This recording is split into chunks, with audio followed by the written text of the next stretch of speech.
प्यारे साथियों, एक बार फिर आप सभी साथियों को स्वागत करता हूं आपके एक नए चैप्टर कार्बन एवं उसके यौगिक, जो आपके केमिस्ट्री का, जो रसायन विज्ञान का चौथा चैप्टर है। तीसरा चैप्टर तक हम लोग पढ़ चुके हैं बहुत ही सुंदर से। आज हम लोग पढ़ेंगे चौथा चैप्टर। जैसा कि स्क्रीन पर आपको दिख रहा है, हम पूर्व के भांति अभी हम जो सब सिलेबस पर लगे हुए हैं, पूरा सिलेबस आपको पूरा करके तब हम परीक्षा से संभावित प्रश्न करेंगे। ऑब्जेक्टिव अलग सेशन रखेंगे, सब्जेक्टिव अलग सेशन रखेंगे। एकदम लगातार चलेगा। बहुत जल्द आपका सिलेबस समाप्त होने वाले हैं और फ्री ऑफ कॉस्ट टोटल विषय का टोटल सब्जेक्ट हम इस पर उपलब्ध कराऊंगा। इस देरी ना करते हुए हम लोग स्टार्ट करते हैं। और स्टार्ट करने से पहले मां सरस्वती की कृपा से मैं आप सभी के बारे में आशा करता हूं कि आप लोग इस बार 2026 के बोर्ड एग्जाम में बहुत ही अच्छे अंक से पास होंगे।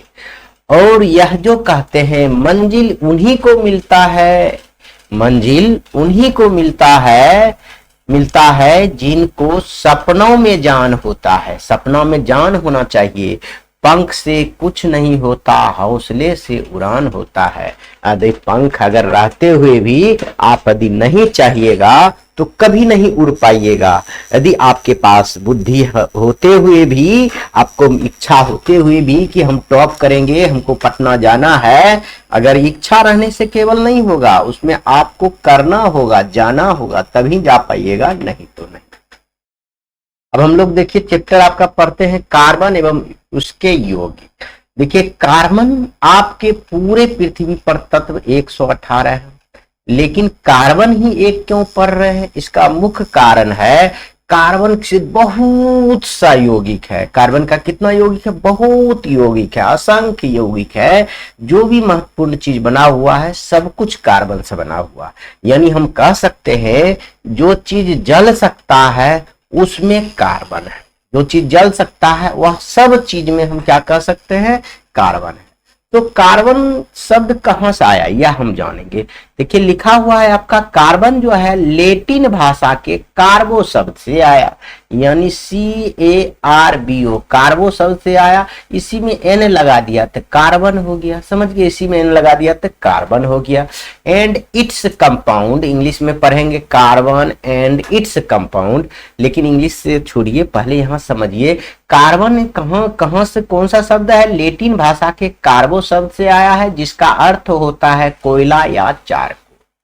लकड़ी का कोयला देख रहे हैं ना, चाहे कोयला जो खान से निकाला जाता है या चारकोल जो लकड़ी का कोयला बनाया जाता है, इसका अर्थ ये होता है, कार्बो शब्द का अर्थ क्या होता है? चारकोल या कोयला। इतना बात आप समझ गए होंगे। अब आइए, जिसका संकेत आप बच्चे को हम बार बार आप लोगों को कह रहे हैं, संकेत कम से कम 30 तक आपको याद रखना है। हाइड्रोजन, हीलियम, लिथियम, समझिए इस प्रकार से आपको परमाणु संख्या के साथ संकेत भी याद रखना है। तो कार्बन का संकेत होता है C। कार्बन का संकेत क्या होता है? C होता है। इतना बात याद रखेंगे। और दूसरा क्या होता है? देखिए कार्बन का परमाणु संख्या क्या होता है? तो कार्बन का परमाणु संख्या 6 होता है। कितना होता है? 6 होता है। और इसका परमाणु द्रव्यमान क्या होता है? 12 होता है। और इसका सहसंयोजी बंधन पाया जाता है। इसमें क्या पाया जाता है? सहसंयोजी बंधन पाया जाता है। आप कहेंगे सर जी सहसंयोजी बंधन क्यों पाया जाता है? तो जानते हैं क्यों पाया जाता है? इसका मुख्य कारण है कार्बन के 72 कक्षा में इलेक्ट्रॉन की संख्या 4 होती है। क्यों? पहला देखिए कार्बन का परमाणु संख्या 6 है, कार्बन का परमाणु संख्या 6, पहला में 2, दूसरा में 4, तो 4 इलेक्ट्रॉन बाहर में है। तो क्या ये किसी को दे सकता है 4? नहीं। 4 एक ऐसा शब्द है, नहीं किसी को दे सकता है, नहीं ले सकता है। इसलिए बेचारा क्या कर सकता है? अपना सहसंयोजी बंधन बनाएगा। और सहसंयोजी बंधन आपको पिछले चैप्टर में भी हम बताए हुए हैं कैसे बनाया जाता है। नहीं देखे तो आगे भी हम बताएंगे। अगर पीछे चैप्टर पढ़ लिए ना, यह चैप्टर आपका कुछ नहीं है, आसानी से समझ में आ जाएगा। पृथ्वी पर उपस्थिति कितना है कार्बन की? 0.02%। हवा में उपस्थिति कितना? 0.03%। हवा में थोड़ा ज्यादा है, पृथ्वी से हवा में ज्यादा है कार्बन की उपस्थिति।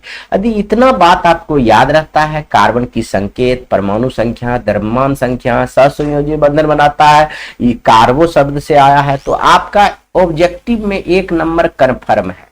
इतना से पक्का आपका कोई ना कोई क्वेश्चन एक पूछेगा। देख लीजिए, कोयला का एक है, समझिए, कोयला का एक ढेला है, देख रहे हैं, इसको हम कार्बन कहते हैं। आगे आइए, अब हम सबसे सुंदर चीज पढ़ेंगे, बर्जिलियस महोदय के बारे में पढ़ेंगे। यह जो देख रहे हैं फोटो, यह किनका फोटो है? बर्जिलियस महोदय है, बर्जिलियस महोदय है, इनके बारे में हम लोग पढ़ेंगे। देखिए, कार्बन यौगिकों के स्रोत एवं महत्व, ये कहां से आया यह पढ़ेंगे, इसका क्या महत्व है यह भी पढ़ेंगे। बहुत सुंदर से, इसका बहुत सारा महत्व है। महत्व क्या है जानते हैं? सुबह से लेकर शाम तक, शाम से लेकर दोपहर तक, दोपहर से लेकर रात तक, आप जितना भी चीज यूज कर रहे हैं ना, सब में कार्बन है, सब में कार्बन है। आपके शरीर भी कार्बन का है, क्योंकि शरीर भी जलता है। तो हम कुछ देर ही पहले आपको बताए थे, जो आग में जल सकता है वह सब में कार्बन है। जो आग में जल सकता है वह सारी वस्तु कार्बन के बना हुआ है, ठीक है। तो देखिए, बर्जेलियस महोदय के बारे में हम आपको थोड़ा सा बताते हैं। बर्जेलियस महोदय को क्या कहा जाता है? केमिस्ट्री के पिता कहा जाता है। साधारण नहीं बोलिए, केमिस्ट्री के पिता किसको कहा जाता है? इन्हीं को कहा जाता है, बर्जेलियस महोदय को। इनको केमिस्ट्री के पिता, रसायन विज्ञान के फादर कहा जाता है, समझिए, ये रसायन विज्ञान के फादर कहा जाता है। देखिए, प्रारंभ में ऐसी मान्यता थी कि कार्बनिक यौगिक के स्रोत मुख्य रूप से पेट्रोलियम, कोयला एवं पेड़ पौधा होते हैं। देखिए, कह रहा है शुरुआत में लोग को जानता था कि कार्बनिक यौगिक का स्रोत जो है सिर्फ पेट्रोलियम है और कोयला और पेड़ पौधा है। मात्र 3 ही चीज है जो कार्बन यौगिक प्राप्त किया जाता है, परंतु कार्बनिक यौगिक सिर्फ सजीव स्रोतों से ही प्राप्त किए जा सकते हैं तथा इन्हें प्रयोगशाला में तैयार नहीं किया जा सकता है। किसने बोला? बर्जेलियस महोदय ने। बर्जेलियस महोदय ने बोला यह सजीवों से सिर्फ प्राप्त किया जा सकता है, यह प्रयोगशाला में नहीं बना सकते हैं। लेकिन इसका बात को गलत साबित कर दिया इसी का चेला बोहलर ने, समझ गए, वह भी बताएंगे। लेकिन इन्होंने 1885 ईस्वी में एक सिद्धांत दिया था, जीवन शक्ति का सिद्धांत। इस सिद्धांत, देखिए, पूछा जाता है बर्जेलियस के जीवन शक्ति का सिद्धांत क्या है, आपके लिए बहुत ही इंपॉर्टेंट है। उसमें आपको कहिएगा जिसके अनुसार, जीवन शक्ति के अनुसार, इस सिद्धांत के अनुसार सजीव पदार्थों में कार्बनिक यौगिक का निर्माण एक अदृश्य जीवन शक्ति के द्वारा होता है, यानी भगवान के द्वारा, दृश्य शक्ति के द्वारा नहीं होता है। और अदृश्य शक्ति मतलब देवी देवताओं के द्वारा होता है, ऑटोमेटिक होता है। कार्बन का निर्माण प्रयोगशाला में नहीं किया जा सकता है, नहीं किया जा सकता है। बर्जेलियस महोदय ने 1885 ईस्वी में जीवन शक्ति सिद्धांत देते हुए कहा है कि कार्बन का निर्माण प्रयोगशाला में कभी नहीं कोई कर सकता है, लेकिन यह जो निर्माण होता है अदृश्य शक्ति के द्वारा होता है, भगवान के द्वारा होता है, देवी देवताओं के द्वारा होता है, ऐसा इन्होंने बोला है। लेकिन इसी का चेला है, लेकिन एक अवधारणा का अंत हुआ, इसका जो सोच था इसका अंत कर दिया कौन? बोहलर ने। बोहलर ने प्रयोगशाला में यूरिया यानी कार्बनिक यौगिक को, यूरिया को क्या हुआ? कार्बनिक यौगिक का संश्लेषण अमोनिया साइनेट, अमोनिया साइनेट अकार्बनिक यौगिक को गर्म करके किया। अब समझिए हुआ क्या? अमोनिया साइनाइड को अपने आप गर्म कर रहा था, गर्म नहीं कर रहा था, ऑटोमेटिक अमोनिया साइनाइड गर्म हुआ और यूरिया का निर्माण हो गया, जो कि एक कार्बनिक यौगिक है। आप समझिए, यह तो बोले थे बर्जेलियस महोदय कि प्रयोगशाला में निर्माण नहीं किया जा सकता है, लेकिन बोहलर ने कुछ कर रहा होगा और अमोनिया साइनाइड थोड़ा सा गर्म हुआ, यह कार्बनिक पदार्थ है और यह कार्बनिक यौगिक में बदल गया। जैसे ही गर्म हुआ तो यह यूरिया में बदल गया, अमोनिया साइनाइड, समझ गए। तो ये बर्जेलियस महोदय का यहाँ से इनका खंडन किया गया है जीवन शक्ति का सिद्धांत का, यह थोड़ा सा याद रखेंगे बोहलर के द्वारा। अब देखिए, अगला क्वेश्चन आपसे पूछा जाएगा, बर्जेलियस के सिद्धांत को लिखे। किसका सिद्धांत लिखना है? बर्जेलियस महोदय के सिद्धांत क्या था? जीवन शक्ति का सिद्धांत था। तो वही या लिखा हुआ है 2 बार, एक बार रखिए आप, या जीवन शक्ति के सिद्धांत को लिखें। दोनों में से कुछ भी पूछेगा तो बस थोड़ा सा आंसर दे दीजिएगा, आपका नंबर मिल जाएगा। क्या दीजिएगा? इस सिद्धांत के अनुसार कार्बनिक यौगिक को प्रयोगशाला में नहीं बनाया जा सकता है, यह बर्जेलियस जी ने बोले थे। यही जीवन शक्ति सिद्धांत के अनुसार इसका निर्माण एक महान शक्ति के प्रभाव से होता है। इसका निर्माण कौन शक्ति के प्रभाव से होता है? महान शक्ति के प्रभाव से होता है, और बिना उस शक्ति के इस यौगिक को निर्माण संभव नहीं है। बिना उस शक्ति, महान शक्ति के बिना यह कार्बनिक यौगिक का निर्माण संभव नहीं है। इस सिद्धांत को जीवन शक्ति का सिद्धांत भी कहा जाता है, उसी को सिद्धांत तो कहा जाता है। बर्जेलियस के शीर्ष फ्रेडरिक बोहलर ने अभी बताए थे 1828 ईस्वी में। देखिए 1815 ईस्वी में बोहलर बोला जीवन शक्ति का सिद्धांत दिया। इसके मात्र और 15 वर्ष के अंदर, 15 नहीं 13 वर्ष के बाद, 28 में हुआ तो 13 वर्ष के बाद ही बोहलर ने अमोनिया साइनाइड को गर्म करके यूरिया का निर्माण किया और इस सिद्धांत का खंडन किया।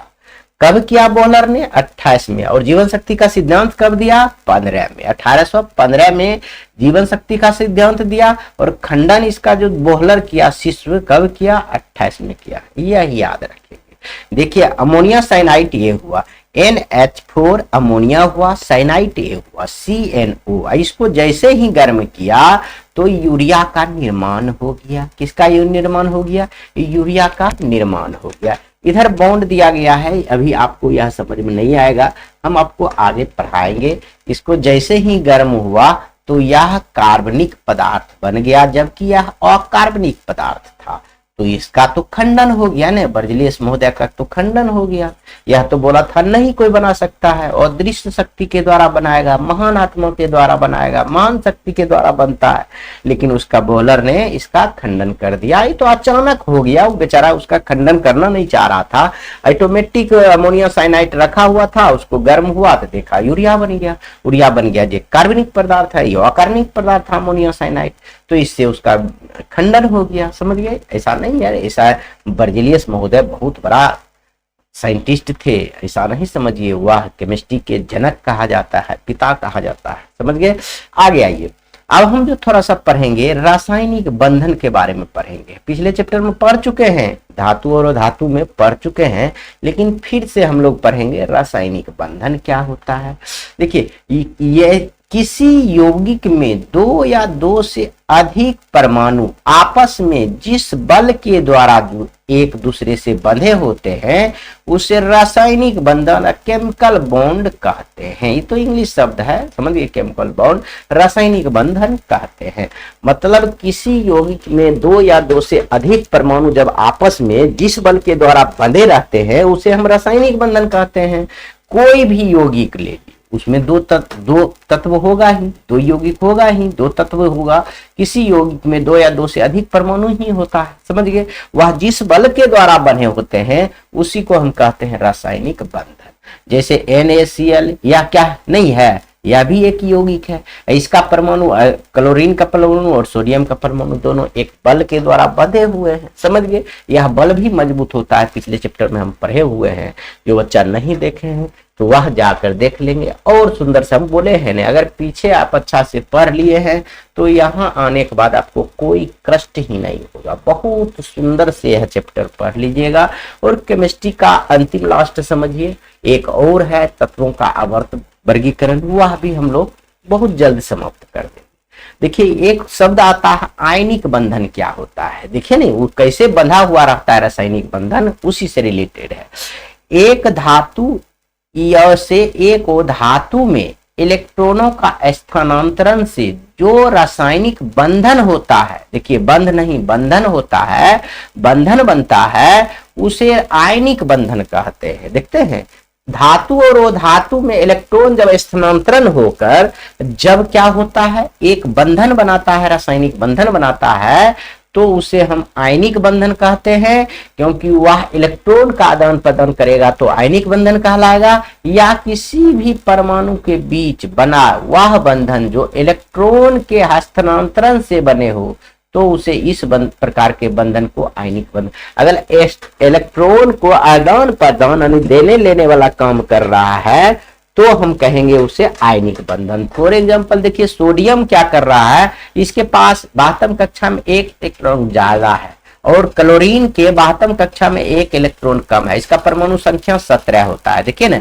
इसका 72 कक्षा में कितना है, 7 है, इसका 72 कक्षा में 1 है, 3 रखेगा नहीं, इसको दे देगा। देखिए ना, अभी हो गया, इसको जैसे ही दिया यह का बन गया 28 बन गया, तो इसको दे दिया 288, इसका भी कक्षा पूरा हो गया, इसका भी पूरा हो गया।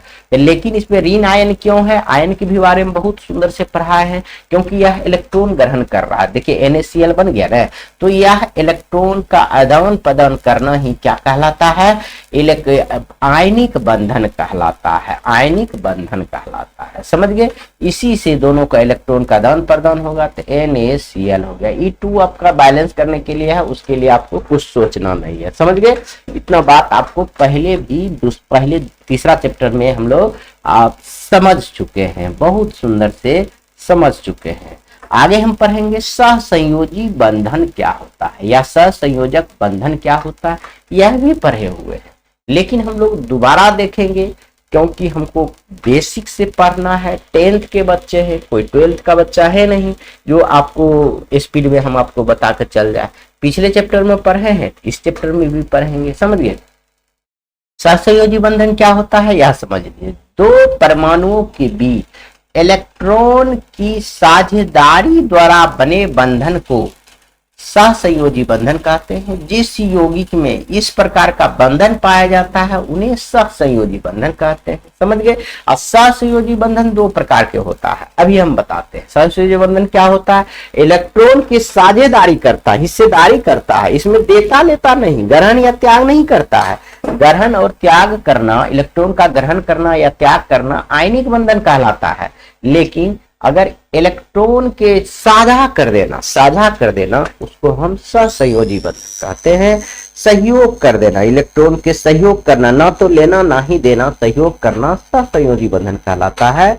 जैसे इसमें दो होता है कि एक अध्रुवीय सहसंयोजी आबंध क्या होता है, इसमें दो समान परमाणुओं के बीच इलेक्ट्रॉन का साझेदारी होता है। जैसे लिखल H2, देखिए यहाँ क्या है, H के पास इलेक्ट्रॉन कितना है, 1, लेकिन इसके प्रथम कक्षा में कितना होना चाहिए, 2, तो यह अपने ही दोस्त के बुलाएगा, इसके पास 1 इलेक्ट्रॉन है, तो साझेदारी कर लेगा, यह स्थानांतरण नहीं करेगा, स्थानांतरण करेगा तो साफे हो जाएगा, इसके पास 1 ही इलेक्ट्रॉन है, दे ही नहीं सकता, तो ये क्या करेगा, साझेदारी करेगा। ऐसे यह भी अपन कक्षा पूरा कर लेगा और इससे भी मिलाकर यह भी अपना कक्षा पूरा कर लेगा। देखिए दोनों को 2-2 इलेक्ट्रॉन हो गया, तो इसका पहली कक्षा पूरा हो गया। इसी को कहते हैं अध्रुवीय सहसंयोजी बंधन।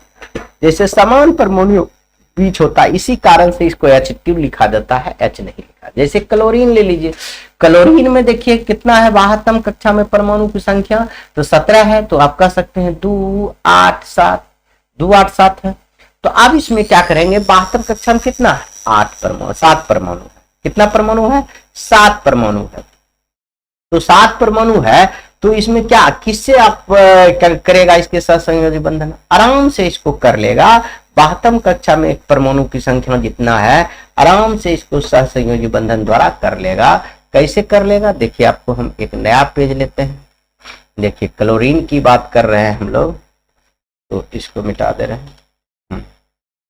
देखिए क्लोरीन की बात कर रहे हैं, 17 287 यही है। तो अब इसको कैसे हम लोग करेंगे, Cl2 जो लिखा हुआ है कैसे लेंगे यह समझिए। 72 कक्षा में क्लोरीन के पहले आप मिलाइए, देखिए 1 हो गया, 2 3 4 5 6 7 हो गया। अब इसमें की करेंगे, एक क्लोरीन और लेंगे, इसमें भी 7 इलेक्ट्रॉन होगा, 1 2 3 4 5 6 7। देखिए 1 2 3 4 5 6 7 हो गया। अब क्या करेगा, ये देखिए 1 इलेक्ट्रॉन साझा करेगा, देख रहे हैं ना, ऐसे यह भी 8 हो गया, और इसका 1 इलेक्ट्रॉन यह साझा कर लेगा, यह भी 8 हो गया। इसी को हम लोग सहसंयोजी बंधन कहते हैं। इसीलिए इसको Cl2 लिखा जाता है, अकेले नहीं लिखा जाता है। जैसे हम ऑक्सीजन ले लेते हैं, ऑक्सीजन का परमाणु संख्या कितना होता है, 8 होता है। तो देखिए इसमें 2 और 6 बचता है, इसको भी सहसंयोजी बंधन होता है समान यौगिक के साथ। क्या होगा, देखिए इसमें बाहर इलेक्ट्रॉन 6 है, कितना इलेक्ट्रॉन है, बाहरी कक्षा में इलेक्ट्रॉन 6 है। एक और लीजिए, इसके भी बाहरी कक्षा में इलेक्ट्रॉन की संख्या 6 है। तो देखिए इसका 2 इलेक्ट्रॉन साझा कर लेता है, इसका 2 इलेक्ट्रॉन यह साझा कर लेता है, यह भी कक्षा पूरा कर लेता है, यह भी कक्षा पूरा लेता है। इसी को हम लोग क्या कहते हैं, सहसंयोजी बंधन यानी अध्रुवीय सहसंयोजी बंधन, जब समान परमाणु के साथ इलेक्ट्रॉन की साझा हो तो उसे अध्रुवीय सहसंयोजी बंधन हम लोग कहते हैं। अब हम पढ़ेंगे ध्रुवीय सहसंयोजी बंधन। ध्रुवीय सहसंयोजी बंधन भी पढ़ेंगे बहुत ही सुंदर से। इसको हम पढ़ेंगे, क्या पढ़ेंगे, देखिए इसमें दो असमान परमाणु के बीच इलेक्ट्रॉन की साझेदारी होती है। इसमें समान नहीं, असमान के बीच इलेक्ट्रॉन की साझा होता है। जैसे हम आपको HCl बता रहे हैं, HCl बता रहे हैं, HCl ले लीजिए, HCl बता रहे हैं। देखिए क्लोरीन में कितना 72 कक्षा में इलेक्ट्रॉन है, तो ये 7 है तो 7 हो गया, और हाइड्रोजन 1 है, हाइड्रोजन में 1 ही होता है, तो यह क्या करेगा, यह इसके साथ संबंध बनाएगा तो यह भी 8 हो गया, इसके साथ सहसंयोजी बंधन कराएगा तो यह भी 2 हो गया, इसका भी कक्षा पूरा हो गया, उसका भी कक्षा पूरा हो गया। तो इसी को हम लोग कहते हैं ध्रुवीय सहसंयोजी बंधन। उम्मीद करता हूं कि यह भी बात आप लोग समझ गए होंगे बहुत सुंदर से। ठीक है, आगे हम लोग देखेंगे, आगे हम पढ़ेंगे सहसंयोजी यौगिक के गुण देख लेते हैं। अभी सहसंयोजी बंधन देख लिए 2 प्रकार से, अध्रुवीय और ध्रुवीय। अध्रुवीय कहते हैं एक ही जैसा परमाणु के साथ सहसंयोजी बंधन बनाता है तो अध्रुवीय, और जब अलग अलग परमाणु के साथ 2 सहसंयोजी बनाता है तब हम कहेंगे ध्रुवीय। समझ गए। इसका कुछ गुण भी होता है, तो गुण निम्नलिखित है, याद रखेंगे इसको। इसके क्वथनांक और गलनांक कम होता है। समझ गए। सहसंयोजी बंधक का गलनांक और क्वथनांक क्या होता है, कम होता है, याद रखेंगे। ये प्राय विद्युत के कुचालक होते हैं, सुचालक नहीं होते हैं। ये प्राय क्या होता है, विद्युत का कुचालक ही होता है, जिससे विद्युत प्रवाहित नहीं होगा। ये प्राय द्रव एवं गैस के रूप में होता है। ये प्राय क्या होता है, द्रव एवं गैस के रूप में ही होता है, ठोस के रूप में नहीं होता है। ये ध्रुवीय एवं अध्रुवीय दोनों हो सकता है। ये ध्रुवीय और अध्रुवीय दोनों हो सकता है, इसमें ऐसा कोई आपत्ति नहीं है। अब हम देखिए यहाँ पढ़े थे सहसंयोजी यौगिक के 2 प्रकार देखे थे, सहसंयोजी यौगिक के 2 प्रकार देखे थे, अध्रुवीय ध्रुवीय। अब सहसंयोजी बंधन के प्रकार देखेंगे। वहां यौगिक के प्रकार देखे थे, सहसंयोजी यौगिक के गुण देख लिए। अब सहसंयोजी बंधन पढ़ेंगे, सहसंयोजी बंधन के प्रकार भी देखेंगे। दोनों में डिफरेंट है। वहां यौगिक के प्रकार देखे थे 2, अध्रुवीय और ध्रुवीय। अब हम पढ़ेंगे सहसंयोजी बंधन, यौगिक नहीं बंधन। सहसंयोजक बंधन कहिए, सहसंयोजी बंधन कहिए। इसका प्रकार यह जो होता है 3 प्रकार का होता है। देखिए क्या होता है, कौन कौन होता है, यह हम लोग पढ़ेंगे। एकल सहसंयोजी बंधन यानी एकल आबंध इसको कहते हैं। जब 2 परमाणु एक इलेक्ट्रॉन के साझेदारी करता है तो उसे एकल सहसंयोजी बंधन कहते हैं। जैसे H2, देखिए 2 परमाणु क्या है, 2 H ले लिए ना, 2 H लिए, दोनों एकले इलेक्ट्रॉन की साझा कर रहा है। एक इलेक्ट्रॉन यह भी साझा कर रहा है, इसका भी कक्षा पूरा हो गया, इसका भी पूरा हो गया, तो दोनों एक इलेक्ट्रॉन की साझा कर रहा है, इसलिए एकल सहसंयोजक बंधन कहेंगे। बस इतना ही आसान है। द्विसहसंयोजी बंधन में कहेंगे डबल बॉन्ड को हम जिसको कहते हैं, यह भी हम बताए हुए हैं पिछले चैप्टर में, लेकिन फिर से बता रहे हैं आपको कि याद हो जाए। जो बच्चा नहीं देखे हैं तो वह भी देखेंगे तो आपको बहुत सुंदर से समझ में आएगा। ऐसे तो आसान है। देखिए कहा जाता है जब 2 परमाणु दो इलेक्ट्रॉन की साझा करते हैं तो उसे द्विसहसंयोजी बंधन से, जब 3 इलेक्ट्रॉन की साझा करेंगे तो त्रिसहसंयोजी बंधन कहेंगे। जैसे इसमें देखिए O2 ऑक्सीजन के बारे में आपको बताए थे 8 परमाणु संख्या, इसके 12वीं कक्षा में कितना इलेक्ट्रॉन की संख्या है, या 8 है, तो 2 और 6 है, तो देखिए 6 इसमें 12वीं कक्षा में इलेक्ट्रॉन की संख्या है, तो 6 बिंदु दे दिए। अब यह जो साझा करेगा तो 2 इलेक्ट्रॉन की साझा करेगा, तभी इसका आबंध पूरा होगा। देखिए ना, देखिए यह 8 हुआ और इसका भी 2 ये ले लेगा तो यह भी 8 हो गया। यानी 2 इलेक्ट्रॉन की जब साझेदारी करता है तो उसे द्विसहसंयोजी बंधन कहते हैं। अब 3 इलेक्ट्रॉन कैसे साझा करता है आपको बताते हैं। नाइट्रोजन का परमाणु संख्या कितना होता है, 7 होता है, तो इसकी 12वीं कक्षा में कितना हो गया, 5 हो गया, तो 5 हो गया तो इस देखिए कितना साझा करेगा, यह 3 इलेक्ट्रॉन की साझा करेगा। कहिए कैसे? एक नाइट्रोजन लीजिए, इसके 12वीं कक्षा में कितना है? 5 है। देखिए यहाँ 2 ये 3, उसी प्रकार से हम यहाँ 2 लीजिए चाहे इधर ले लीजिए, कोई दिक्कत नहीं, कहीं भी यहाँ 3 ले लीजिए। यहाँ देखिए 3 इलेक्ट्रॉन की साझा करेगा, तब इसका 8 होगा। यह 3 इलेक्ट्रॉन की साझा करेगा। देखिए नहीं समझ में आया तो एक बार और समझिए। देखिए नाइट्रोजन ले लीजिए, नाइट्रोजन इसकी 12वीं कक्षा में कितना इलेक्ट्रॉन है? 5 इलेक्ट्रॉन है। कितना इलेक्ट्रॉन है? 5 इलेक्ट्रॉन है। तो आप यह समझिए, तो देखिए यह तो पूरा 3 इसको लेगा तब ना 5 3 8 होगा, फिर यह भी पूरा 3 लेगा तब ना 8 इसका होगा। तो इस प्रकार से 3 इलेक्ट्रॉन की साझा करने वाले को हम कहते हैं त्रिक सहसंयोजी बंधन। त्रिक सहसंयोजी बंधन। उम्मीद करता हूं यह भी आप लोग बहुत सुंदर से समझ गए हों। आगे हम देखेंगे कार्बन सहसंयोजी आबंध होता क्या है, बहुत सुंदर से, क्योंकि कार्बन के बारे में ही हम लोग पढ़ने वाले हैं बहुत ही गहराई से। क्या पढ़ेंगे? कार्बन सहसंयोजी आबंध क्या होता है। कार्बन का परमाणु संख्या 6 होता है, यह तो हम बता चुके हैं आपको शुरुआत में। जब इसका इलेक्ट्रॉनिक विन्यास लिखा जाता है तो इसके 12वीं कक्षा में 4 इलेक्ट्रॉन बनता है। कहिए होता है, देखिए कार्बन का परमाणु संख्या 2, प्रथम कक्षा में 2 है, फुलफिल कर लिया। दूसरा कक्षा में क्या हो? 4 हो गया। तो 12वीं कक्षा में कितना बचता है? 4 हो जाता है। तो वही हम समझाना चाह रहे हैं, 4 इलेक्ट्रॉन होता है, जिसके कारण वह ना तो किसी को इलेक्ट्रॉन देता है और ना ही किसी से इलेक्ट्रॉन लेता है। यह सिर्फ साझेदारी करता है, जिसके कारण कार्बन सहसंयोजी आबंध का निर्माण करता है। कार्बन सहसंयोजी आबंध का निर्माण करता है। क्यों? इसका मुख्य कारण है कि इसके 12वीं कक्षा में इलेक्ट्रॉन की संख्या 4 होता है, जिसके कारण यह नहीं तो किसी को दे सकता है नहीं तो ले सकता है। कहिए क्यों? क्योंकि 4 है तो 4 ही किसी को से मांगेगा तभी ना होगा, 4 तो कोई देगा नहीं।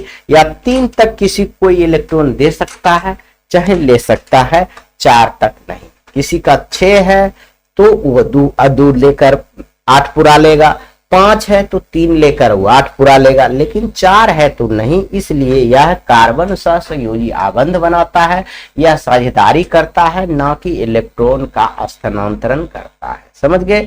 इसीलिए यही कारण है, कार्बन क्या करता है? सहसंयोजी आबंध ही कर सकता है, इलेक्ट्रॉन का ग्रहण या त्याग नहीं कर सकता है। ये 4 इलेक्ट्रॉन किसी को दे भी नहीं सकता है। समझ गए? जब कोई ले ही नहीं सकता है तो देगा कैसे? अब हम पढ़ेंगे कार्बन के अपरूप के बारे में लिखें। कार्बन के क्या क्या अपरूप है। ऐसे तो हम बहुत चीज पहले भी पढ़ चुके हैं इसको, लेकिन हम यहां भी पढ़ेंगे कार्बन के अपरूप क्या है। जब कोई तत्व प्राकृतिक में विभिन्न भौतिक गुणों के साथ विभिन्न रूपों में पाया जाता है तो इस घटना को अपरूपता कहते हैं। इस घटना को क्या कहते हैं? अपरूपता कहते हैं। देखिए फिर से समझिए, जब कोई तत्व प्रकृति में विभिन्न भौतिक गुणों के साथ, विभिन्न भौतिक अन्य प्रकार से तरह तरह के भौतिक गुण के साथ विभिन्न रूपों में पाया जाता है, जब कोई भी तत्व एक से अधिक रूप में पाया जाता है उसको अपरूप कहते हैं। जैसे आप ही के जैसा सिमिलर 2 लड़का और कहीं दिखने लगे तो समझिए आपका वह अपरूप है, आपका फोटोकॉपी है। मान लीजिए फोटोकॉपी को हम लोग कहेंगे अपरूप कहेंगे। समझ गए? लेकिन ऐसा थोड़ा है आप में जो गुण है उसी में होगा, आप में पढ़ने का टैलेंट ज्यादा है तो उसमें भी होगा, ऐसा नहीं है। आप में जो गुण है उसमें तो कुछ अलग है, आप में जो खाने का पसंद होगा उसका खाने का पसंद अलग होगा। इसलिए सिर्फ अपरूप है। समझ गए? अपरूप है, ऐसा नहीं कि सब कुछ समान है। भौतिक गुण मतलब बाहरी गुण के आधार पर। समझ गए? कार्बन के 2 अपरूप होते हैं, यहाँ 3 अपरूप लिख दीजिए। कार्बन के कितना अपरूप होते हैं? 3 अपरूप होते हैं, 3 लिखा हुआ है। देखिए जैसे कि हीरा, ग्रेफाइट, फुलेरिन। हीरा ग्रेफाइट के बारे में तो सब सुने होंगे, एक फुलेरिन के बारे में नहीं सुने हैं तो सुन लीजिए। कार्बन के कितना अपरूप होते हैं? 3 होते हैं, हीरा, ग्रेफाइट, फुलेरिन, हीरा, ग्रेफाइट, फुलेरिन, हीरा, ग्रेफाइट, फुलेरिन। इतना बार 4 बार लिखेंगे, पढ़ेंगे तो याद हो जाएगा। तो आगे आइए, कहते हैं अब हम लोग इसी के अपरूप के बारे में, कार्बन के अपरूप के बारे में हम लोग पढ़ेंगे कि हीरा क्या है उसके बारे में पढ़ेंगे। पूछा जाता है हीरा क्या है, तब कहेंगे यह प्रकृति का सबसे कठोर तत्व है, मतलब मजबूत तत्व है एकदम। पृथ्वी पर जितना चीज पाया जाता है ने, लोहा सोना चांदी, उससे भी मजबूत है, उससे भी कठोर है क्या, हीरा। याद रखेंगे यह कार्बन का सबसे शुद्ध रूप है। कार्बन का क्या है, इस शुद्ध रूप है, यह भी याद रखेंगे। एक कार्बन परमाणु 4 अन्य कार्बन परमाणु का सहसंयोजी बंधन से जुड़ा होता है। इसकी संरचना चतुष्फलकीय होता है। एक कार्बन परमाणु जो है ना 4 अन्य कार्बन परमाणु से के साथ सहसंयोजी आबंध से जुड़ा रहता है। इसकी संरचना चतुष्फलकीय होता है। चार पर यहां देख रहे हैं ना, एक कार्बन परमाणु ये है, देख रहे हैं ना, इसमें एक कार्बन यह जुड़ा हुआ है, दूसरा कार्बन यह जुड़ा हुआ, तीसरा कार्बन यह जुड़ा है, चौथा कार्बन यह जुड़ा है। देखिए 4 कार्बन परमाणु से जुड़ा हुआ है ना, सब जो है ना एक कार्बन परमाणु कितना से जुड़ा हुआ है, 4 कार्बन परमाणु से जुड़ा हुआ है। टोटल को आप देख सकते हैं। देखिए जैसे यह भी कार्बन, इसमें भी एक कार्बन परमाणु यह जुड़ा हुआ है, दूसरा यह जुड़ा हुआ है, तीसरा यह जुड़ा हुआ है, चौथा यह जुड़ा हुआ है, यानी यह चतुष्फलकीय होता है। इतना बात याद रखेंगे। एक कार्बन परमाणु 4 अन्य कार्बन परमाणु के साथ सहसंयोजी बंधन से जुड़ा होता है। इसकी संरचना क्या होता है, चतुष्फलकीय। किसकी, हीरा की।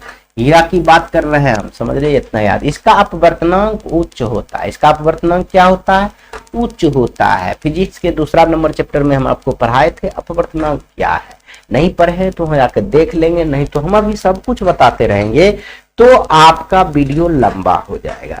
काले रंग का हीरे को कार्बोनेडो कहते हैं। काले रंग का जो हीरा होता है ना उसको कार्बोनेडो कहते हैं, इतना याद रखेंगे।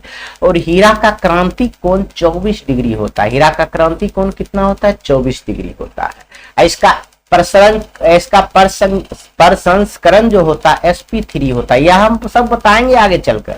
sp3 क्या होता है यह बताएंगे। हीरा का प्रसंस्करण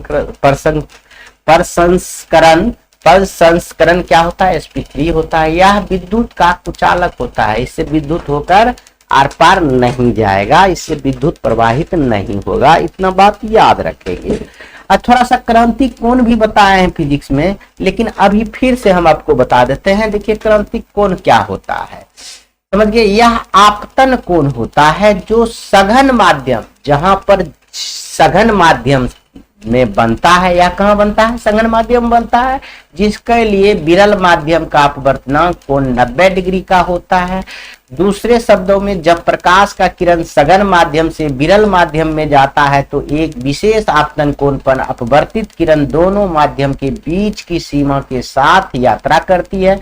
इस विशेष आपतन कोण को क्रांतिक कोण कहते हैं। यह हम आपको दूसरा नंबर चैप्टर में प्रकाश का अपवर्तन में पढ़ाए हुए हैं। फिजिक्स का भी अपलोड किया गया है दूसरा चैप्टर तक, वह देख लेंगे आप लोग, बहुत सुंदर से समझ में आ जाएगा।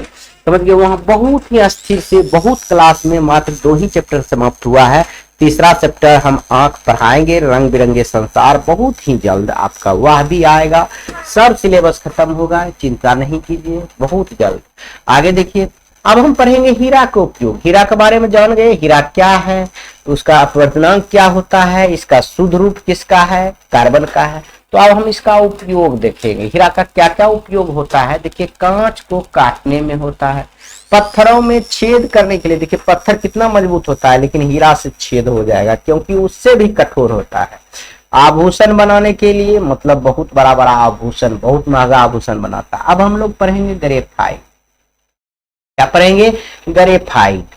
यह कार्बन का शुद्धतम रूप और स्थायी रूप है। देखिए यह भी कार्बन का शुद्धतम रूप है, हीरा भी कार्बन का शुद्धतम रूप है। तो समझिए यह बात कॉमन है। यह स्थायी रूप उसमें नहीं बताए थे, यह बताए। तो वह हीरा चतुष्फलकीय था, यह षष्ठफलकीय है। इसका संरचना कैसा होता है, ग्रेफाइट का षष्ठ। ग्रेफाइट तो सब लोग देखे होंगे। ग्रेफाइट जैसे पेंसिल का नोक होता है ना, वही ग्रेफाइट है, समझिए।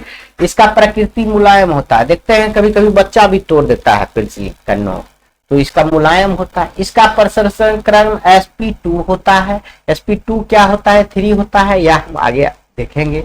यह विद्युत का कुचालक होता है, इससे विद्युत नहीं जाएगा। सुचालक, सॉरी बच्चों, इससे विद्युत जाएगा, यह इससे विद्युत प्रवाहित होगा।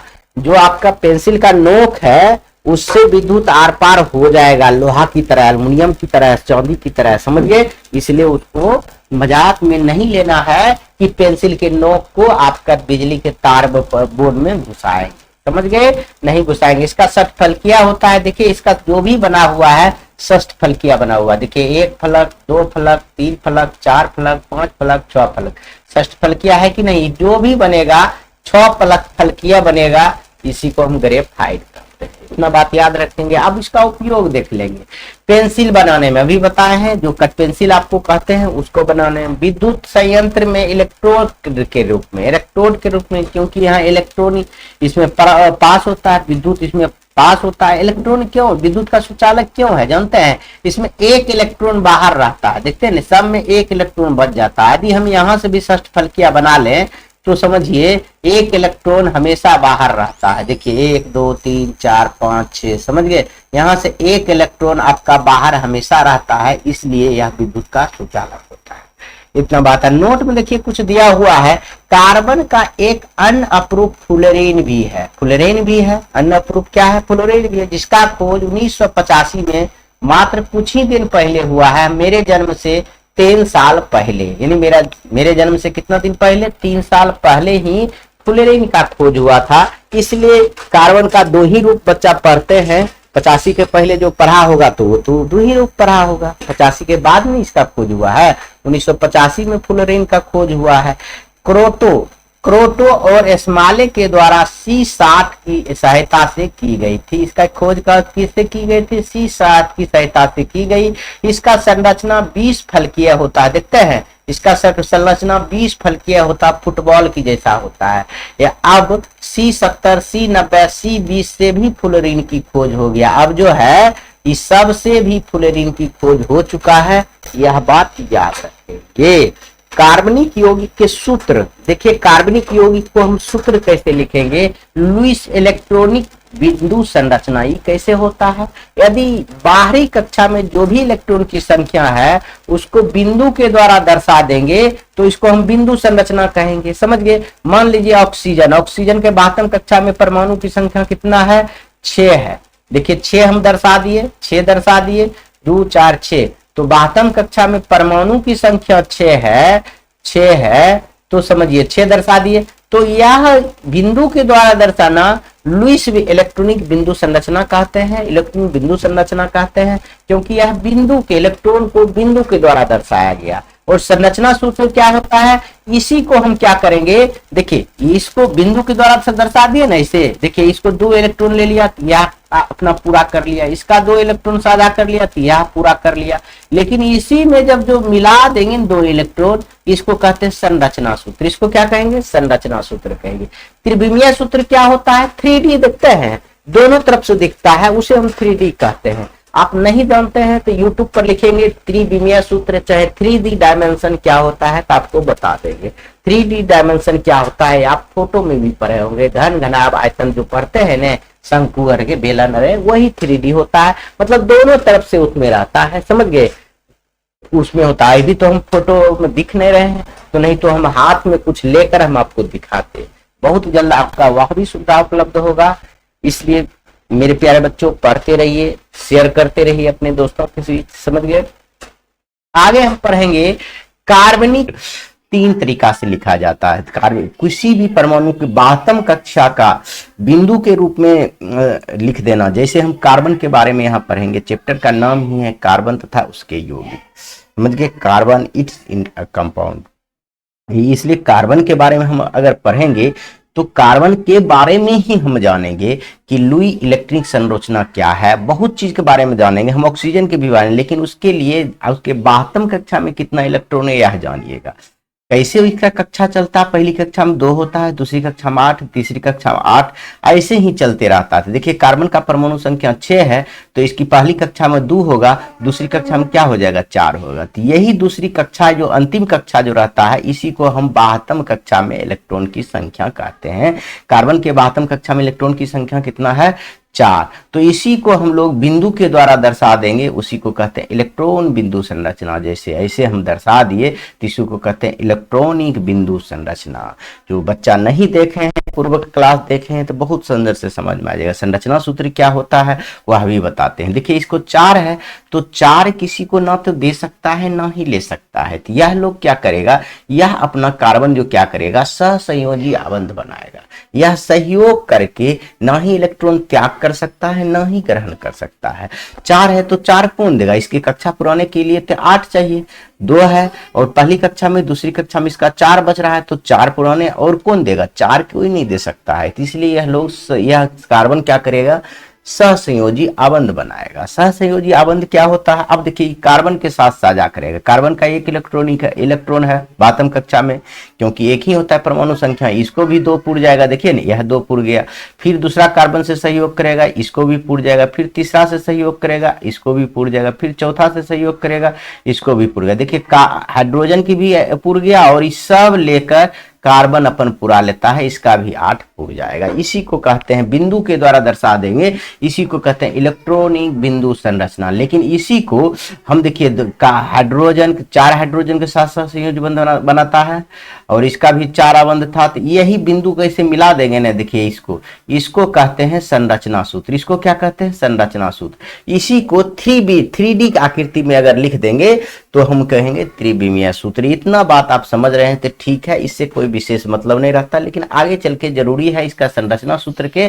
और कार्बन के साथ हमेशा 4 गो हाइड्रोजन जुड़ा हुआ रहेगा, आपको यह भी याद रहना चाहिए, समझ गए। क्योंकि आगे हम यूपीए नाम भी पढ़ाएंगे, बहुत चीज पढ़ाएंगे, तो कार्बन का चैप्टर ही है तो कार्बन ही बताएंगे, तो उस पर ध्यान रखेंगे। देखिए अब हम लोग पढ़ेंगे कार्बनिक यौगिक का वर्गीकरण। देखिए कार्बन संसार में कितना है आप बताइए, कार्बन संसार में असंख्य है, कमी नहीं है, जिसको गिनती नहीं किया जा सकता है।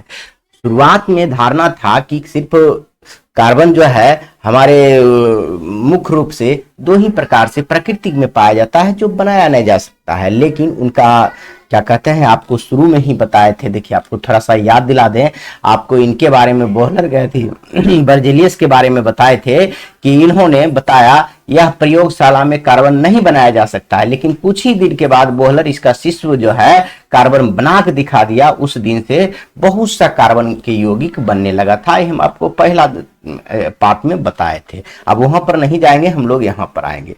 तो अब क्या हुआ, अब आप कहिएगा कि सर लाखों होता है तो सब पढ़ना है क्या, नहीं सब नहीं पढ़ना है। तो हम लोग विशेष करके एक ग्रुप बनाते हैं। जैसे नहीं होता है एक जाति के समूह को एक जगह निवास करवा देते हैं, एक जाति के समय को एक जगह निवास करते, उसी प्रकार के गांव बना देते हैं। तो इसी प्रकार का हाइड्रोकार्बन हम क्या है या हम बताएंगे आपको, समझिए। वह गांव के उसको हम बांटेंगे अपना समूह में और उस समूह के बारे में हम लोग पढ़ लेंगे। काफी है, अगला चल के जाइएगा ना आगे क्लास में तो आपको इसका एक बुक ही मिलेगा, कार्बनिक यौगिक और अकार्बनिक यौगिक, समझ गए। इनको ऑर्गेनिक और इनऑर्गेनिक आपका केमिस्ट्री आगे चलकर पढ़ना पड़ेगा, लेकिन यहाँ विस्तार में नहीं, यहाँ शॉर्ट में पढ़िए, जितना जरूरी है उतना पढ़िए। तो हम हाइड्रोकार्बन क्या है, यह कितने प्रकार का होता है यह समझ लीजिए, तो आपका इससे रिलेटेड ही चैप्टर है और सारा समाप्त भी हो जाएगा। देखिए ना, हाइड्रोजन और कार्बन से बने यौगिक को हाइड्रोकार्बन कहते हैं, समझिए। हाइड्रोजन और कार्बन से बने यौगिक को क्या कहते हैं, हाइड्रोकार्बन का। जैसे हम CH4 कहेंगे, यह तो CH4 कम से कम CH4 होगा कि नहीं होगा, क्योंकि यह 4 हाइड्रोजन से साझा करता, भी बताए थे इसको 4 बाहतम कक्षा में इलेक्ट्रॉन है, तो यह 4 हाइड्रोजन से साझा करेगा तभी इसके बाहतम कक्षा में इलेक्ट्रॉन 8 पूरेगा, समझ गए। तो क्योंकि देखिए हाइड्रोजन और कार्बन से बने यौगिक को हम हाइड्रोकार्बन कहते हैं। बहुत अच्छा से समझ गए होंगे। दोनों के यौगिक जैसे हम बताए थे CH4 अभी तुरंत बताए हैं, इसको हम हाइड्रोकार्बन कहेंगे। इसको क्या कहेंगे, हाइड्रोकार्बन कहेंगे। हाइड्रोजन और कार्बन को सम्मिलित रूप को हाइड्रोजन कार्बन कहेंगे। इतना बात सब बच्चे समझ रहे होंगे बहुत ही शानदार तरीके से। यह मुख्यतः 3 प्रकार के होता है। यह जो है कितना प्रकार का होता है, 3 प्रकार के होता है। इतना बात याद रखेंगे। पहला प्रकार का नाम है एलिफेटिक हाइड्रोकार्बन। यह देखिए ग्रुप बांटा है, हम बोले लाखों ही हाइड्रोकार्बन का यौगिक है, उसमें से कुछ को पढ़ेंगे और जो इंपॉर्टेंट है और छोड़ देंगे और कुछ को ग्रुप में बांट दिया गया है, समझ लिए। वही ग्रुप को हम पढ़ रहे हैं। एलिफेटिक हाइड्रो हाइड्रोकार्बन, दूसरा होता है एलिसाइक्लिक हाइड्रोकार्बन, तीसरा होता है एरोमेटिक हाइड्रोकार्बन। सॉरी बच्चों, और सबसे इंपॉर्टेंट है एलिफेटिक हाइड्रोकार्बन। इसका भी दो प्रकार होता है, संतृप्त हाइड्रोकार्बन और असंतृप्त हाइड्रोकार्बन। इसी को हम विस्तार से पढ़ेंगे, बहुत ही विस्तार से। तो यह पहला हम पढ़ेंगे संतृप्त हाइड्रोकार्बन, इसका पैराफिन नाम है और एल्केन भी नाम है। संतृप्त हाइड्रोकार्बन का दूसरा नाम क्या है? तो पैराफिन है, और तीसरा नाम क्या है? एल्केन है। तो तीन नाम है संतृप्त हाइड्रोकार्बन के, याद रखेंगे। एलिफेटिक हाइड्रोकार्बन का जब पहला प्रकार है संतृप्त हाइड्रोकार्बन, इसका तीन नाम है पैराफिन और एल्केन, इतना बात याद रखेंगे। वैसे हाइड्रोकार्बन जो सिर्फ एकल बंधन के द्वारा जुड़े होते हैं उसे हम क्या कहते हैं? संतृप्त हाइड्रोकार्बन या एल्केन हाइड्रोकार्बन या पैराफिन हाइड्रोकार्बन।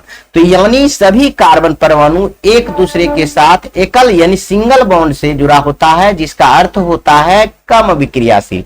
जिसका अर्थ क्या होता है? कम विक्रियाशील। एल्केन का अर्थ होता है कम विक्रियाशील। यह भी रखेंगे। इसका सामान्य सूत्र होता है CnH2n+2। यह सूत्र होता है सामान्य, आप याद रखेंगे। आपको पूछा जाएगा संतृप्त हाइड्रोकार्बन का दूसरा नाम क्या है? एल्केन। या कहेगा एल्केन का सामान्य सूत्र बतावे, तो आप बताइएगा CnH2n+1, CnH2n+1, CnH2n+1। इतना कहेंगे तो बहुत अच्छा से याद हो जाएगा, 10 बार बोलेंगे। इसका प्रथम सदस्य भी याद रखेंगे, मीथेन होता है। यानी CH4 क्या होता है? मीथेन होता है। यह सिंगल बॉन्ड के द्वारा बंधे रहता है, जैसे यहां दिया गया है। देखिए C के साथ 4 कार्बन हम जोड़ सकते हैं। अभी हम बताए थे 4 के साथ यह क्या करेगा? सहसंयोजी बंधन बनाएगा। यह देखिए संरचना सूत्र में हम बांध दिए थे। देखिए यह नहीं हो गया, CH4 लिखिए, यह हुआ यूपिक नाम, यह भी बताएंगे। ये इसको कहते हैं मीथेन। इसका नाम है क्या? अणुसूत्र। इसको आप कहेंगे अणुसूत्र। इसको क्या कहेंगे? अणुसूत्र। इसको कहेंगे संरचना सूत्र, संरचना सूत्र। और इस नाम को अगर लिख देंगे इसको मीथेन चाहे मेथेन, मीथेन चाहे मेथेन, तो यह हो जाएगा यूपेक नाम। इतना बात आप याद रखिएगा। संतृप्त हाइड्रोकार्बन हो गया। अब हम लोग चलेंगे असंतृप्त हाइड्रोकार्बन, लेकिन इनका भूलना नहीं है एल्केन। यह जो है पहला इसका सदस्य होता है मीथेन, यह भी नहीं भूलना है। आगे इसी पर कार्यक्रम होने वाला है। देखिए ना, असंतृप्त हाइड्रोकार्बन के बारे में हम लोग पढ़ेंगे। वैसे हाइड्रोकार्बन जिसमें कार्बन की चारों संयोजकताएं एकल बंधन से जुड़े नहीं हो, यह चारों संयोजकता क्या हो? एकल बंधन से नहीं जुड़े हो, यानी डबल बॉन्ड या ट्रिपल बॉन्ड से जुड़ा हुआ हो, उसे हम क्या कहते हैं? असंतृप्त हाइड्रोकार्बन। सीधी सी शब्द में हम कह सकते हैं। वैसे एलोफेटिक का हाइड्रोकार्बन जिसका 2 कार्बन परमाणु के बीच डबल बॉन्ड या ट्रिपल बॉन्ड होता हो, उन्हें असंतृप्त हाइड्रोकार्बन कहते हैं। असंतृप्त हाइड्रोकार्बन में 2 प्रकार के होते हैं। यह संतृप्त हाइड्रोकार्बन से अधिक क्रियाशील होता है, यह भी याद रखेंगे। संतृप्त हाइड्रोकार्बन से ये क्या होता है? ज्यादा क्रियाशील होता है। इसका 2 प्रकार होता है, एल्कीन और एल्काइन। इसका 2 प्रकार होता है, एल्कीन और एल्काइन। इसमें हम सिर्फ बोले थे एक प्रकार, इसका क्या है? एल्केन। एल्केन इसी का नाम है। इसका 2 प्रकार होता है, एल्कीन और एल्काइन। याद रखेंगे, यह ज्यादा विक्रियाशील है। डबल बॉन्ड होता है। देखिए डबल बॉन्ड से है, डबल बॉन्ड से है। तो डबल बॉन्ड में हम कैसे लिखेंगे? बोलिए CH2 ही लिखेंगे, डबल बॉन्ड CH2 ही लिखेंगे। कहिए क्यों? यह देखिए कार्बन के 4 ही, कार्बन के साथ 4 ही आबंध, 2 ये हो गया, 2 ये हो गया, 4 ही रहना चाहिए। समझ गए? इसका अगर संरचना सूत्र लिखना चाहेंगे तो देखिए ऐसे लिखेंगे, H डबल बॉन्ड CH। बस देखिए ऐसा ही इसका संरचना सूत्र हो जाएगा और दूसरा नहीं होगा। यह दर्शाया भी गया है। इतना बात आप याद रखेंगे। लेकिन इसका समान सूत्र पूछा जाता है। एल्कीन का समान सूत्र क्या होता है? तो आप कहिएगा CnH2n, CnH2n। यहाँ एल्केन का बताए थे CnH2n+1 और उसी में +2। यहाँ देखिए CnH2n+1 दे देंगे, 1 दे देंगे तो एल्केन का हो जाएगा। एल्कीन का यह हटा देंगे 2H2, अच्छा लिख देते हैं CnH2n+2, यह कह देंगे तो एल्केन होगा। अगर यह 2 हटा देंगे तो एल्कीन हो जाएगा और यह माइनस में दे देंगे तो एल्काइन हो जाएगा, एल्काइन हो जाएगा। एल्कीन और एल्काइन और संतृप्त हाइड्रोकार्बन का प्रकार है, जबकि एल्केन है संतृप्त हाइड्रोकार्बन। इसमें सिंगल बॉन्ड होता है, इसमें डबल बॉन्ड होता है और ट्रिपल बॉन्ड होता है। इतना बात आप याद रखेंगे। अब देखिए इस दोनों में अंतर समझिए, बस इतना से ही आपका कैरेक्टर का पूरा कॉन्सेप्ट समझ में आ जाएगा। देखिए ना, इस जो चीज लिखे हैं वही चीज यहाँ, संतृप्त हाइड्रोकार्बन और संतृप्त हाइड्रोकार्बन का अंतर। देखिए इसका प्रथम सदस्य क्या होता है, मीथेन होता है। यह अभी बताए हैं, हम आपको बताए हैं यहाँ पर। देखिए इसका प्रथम सदस्य क्या होता है, मीथेन होता है। और इसका देखिए दो सदस्य होता है, एल्कीन और एल्काइन। यहाँ लिखेंगे इसका प्रथम सदस्य एथीन और एथाइन होता है। उसका दूसरा नाम क्या है, एथीन और एथाइन। एल्काइन का दूसरा नाम क्या है। इसका प्रथम सदस्य की बात करें, यहाँ एक रखेंगे तो एथीन हो जाएगा। देखिए ना, हम बताते हैं CnH एन की जगह पर 2 गुना 1, तो देखिए CH2 SCH2। यह जो CH2 जो है किसका सूत्र है, यह जो CH2 है किसका सूत्र है, एथीन का। यहां अगर Na रखेंगे, N1 रखेंगे तो यह एथीन बनेगा। यहां यदि 1 रखेंगे तो यह बनेगा एथाइन बनेगा। क्या बनेगा, एथाइन बनेगा। समझ गए, इतना बात याद रखेंगे। इसका प्रथम सदस्य क्या है, मीथेन है। इसका प्रथम सदस्य इथीन और एथाइन है। इतना बात याद। आगे हम इसको विस्तार में समझाएंगे। देखिए ना, आपको इसमें एक रखेंगे तो यह बनेगा, इसमें एक रखेंगे। देखिए ना, एक रखते ही देख लेते हैं, 2 गुना 1 माइनस 2। तो देखिए यहाँ क्या हुआ, C1 2 माइनस H, यहाँ देखिए C हो जाएगा H2 माइनस 2, यानी दोनों घट जाएगा तो CH ही हो जाएगा, या CH ही हो जाएगा। तो ऐसे हम इसको क्या कहेंगे, आपको यह इथाइन का सूत्र होगा। इसमें ट्रिपल बॉन्ड होगा, हम बताएंगे। इसमें डबल बॉन्ड होगा, इसमें ट्रिपल बॉन्ड होगा। आगे चल के इसको विस्तार में समझेंगे, या आप नहीं समझिए, थोड़ा सा सस्पिशन मुझे भी लग रहा है, इसको ही आप नहीं समझिए। आगे आइए, यहाँ आप इतना को जरूर समझिए कि इसका प्रथम सदस्य संतृप्त हाइड्रोकार्बन का प्रथम मीथेन होता है और संतृप्त के इथेन और इथाइन होता है। आगे हम इसको विस्तार से समझाएंगे। इसे एल्केन कहते हैं, इसे एल्केन भी कहते हैं, इसे एल्कीन और एल्काइन भी कहते हैं। देखिए आया ना, इसका सदस्य प्रथम सदस्य होता है। इसको हम बहुत सदस्य बनाएंगे, लाखों सदस्य बनाएंगे ये दोनों का। इसका प्रथम सदस्य दोनों को हम लिखे हुए हैं। आगे देखिए, यह कम अभिक्रियाशील होता है या ज्यादा। यह इसमें कार्बन की चारों संयोजकता एकल बंधन से जुड़ा रहता है। डबल बॉन्ड और ट्रिपल बॉन्ड से जुड़ा हुआ रहता है, यानी एकल बॉन्ड से नहीं जुड़ा रहता है। इसका समान सूत्र CnH2n+1 है। इसका समान सूत्र CnH2n या CnH2n-2 होता है। इतना बात याद रखेंगे तो आराम से आपका नंबर में मिल जाएगा। आगे आइए, अब हम दूसरा इसका प्रकार देखेंगे, एलिसाइक्लिक हाइड्रोकार्बन। यहां से आपको विशेष जरूरी नहीं है, लेकिन हम किताब में दिया हुआ है तो हम आपको बता रहे हैं, समझ गए। लेकिन इसका विशेष कोई खास मतलब नहीं है, कुछ बताएंगे विशेष नहीं। आप 11th में जाकर वहां पढ़ते रहिएगा, 12th में। देखिए वैसे हाइड्रोकार्बन जिसका गुण संतृप्त और असंतृप्त हाइड्रोकार्बन के समान हो, लेकिन इसका संरचना सूत्र वलय के रूप में हो, इसे हम एरिसाइक्लिक हाइड्रोकार्बन, मतलब संतृप्त और असंतृप्त डबल बॉन्ड और सिंगल बॉन्ड दोनों के रूप में हो, लेकिन वलय के रूप में हो। देखिए इसका बंध आकृति का निर्माण करा रहा है सब, इसे हम कहते हैं एरिसाइक्लिक हाइड्रोकार्बन। बस इसके बारे में इतना ही जानिए, विशेष कुछ नहीं। एक और बचा है एरोमेटिक हाइड्रोकार्बन। वैसे हाइड्रोकार्बन जो कम से कम 6 कार्बन वाले श्रृंखला का निर्माण करता हो। देखिए 6 कार्बन, 1 2 3 4 5 6 कार्बन वाले श्रृंखला का निर्माण करता है, उसे हम एरोमेटिक हाइड्रोकार्बन, जैसे हम इसमें दिख सकते हैं 1 2 3 4 5 6 कार्बन। यहाँ देखिए हाइड्रोजन लिख सकते हैं, hydrogen hydrogen hydrogen hydrogen hydrogen, यह सब हम लिख सकते हैं आराम से। समझ गए, कम से कम 6 कार्बन वाले परमाणु से जुड़े होते हैं, उसे हम क्या कहते हैं, एरोमेटिक हाइड्रोकार्बन। इसका प्रथम सदस्य होता है बेंजीन, यह थोड़ा सा याद रखेंगे। इसका सूत्र होता है C6H6 C6H6 C6H6 C6H6। देखिए 6 गो 6 है, 6 गो H है, तो इसका नाम क्या है, बेंजीन, अपना याद रखेंगे। थोड़ा सा और देखिए क्रियाशीलक मूलक।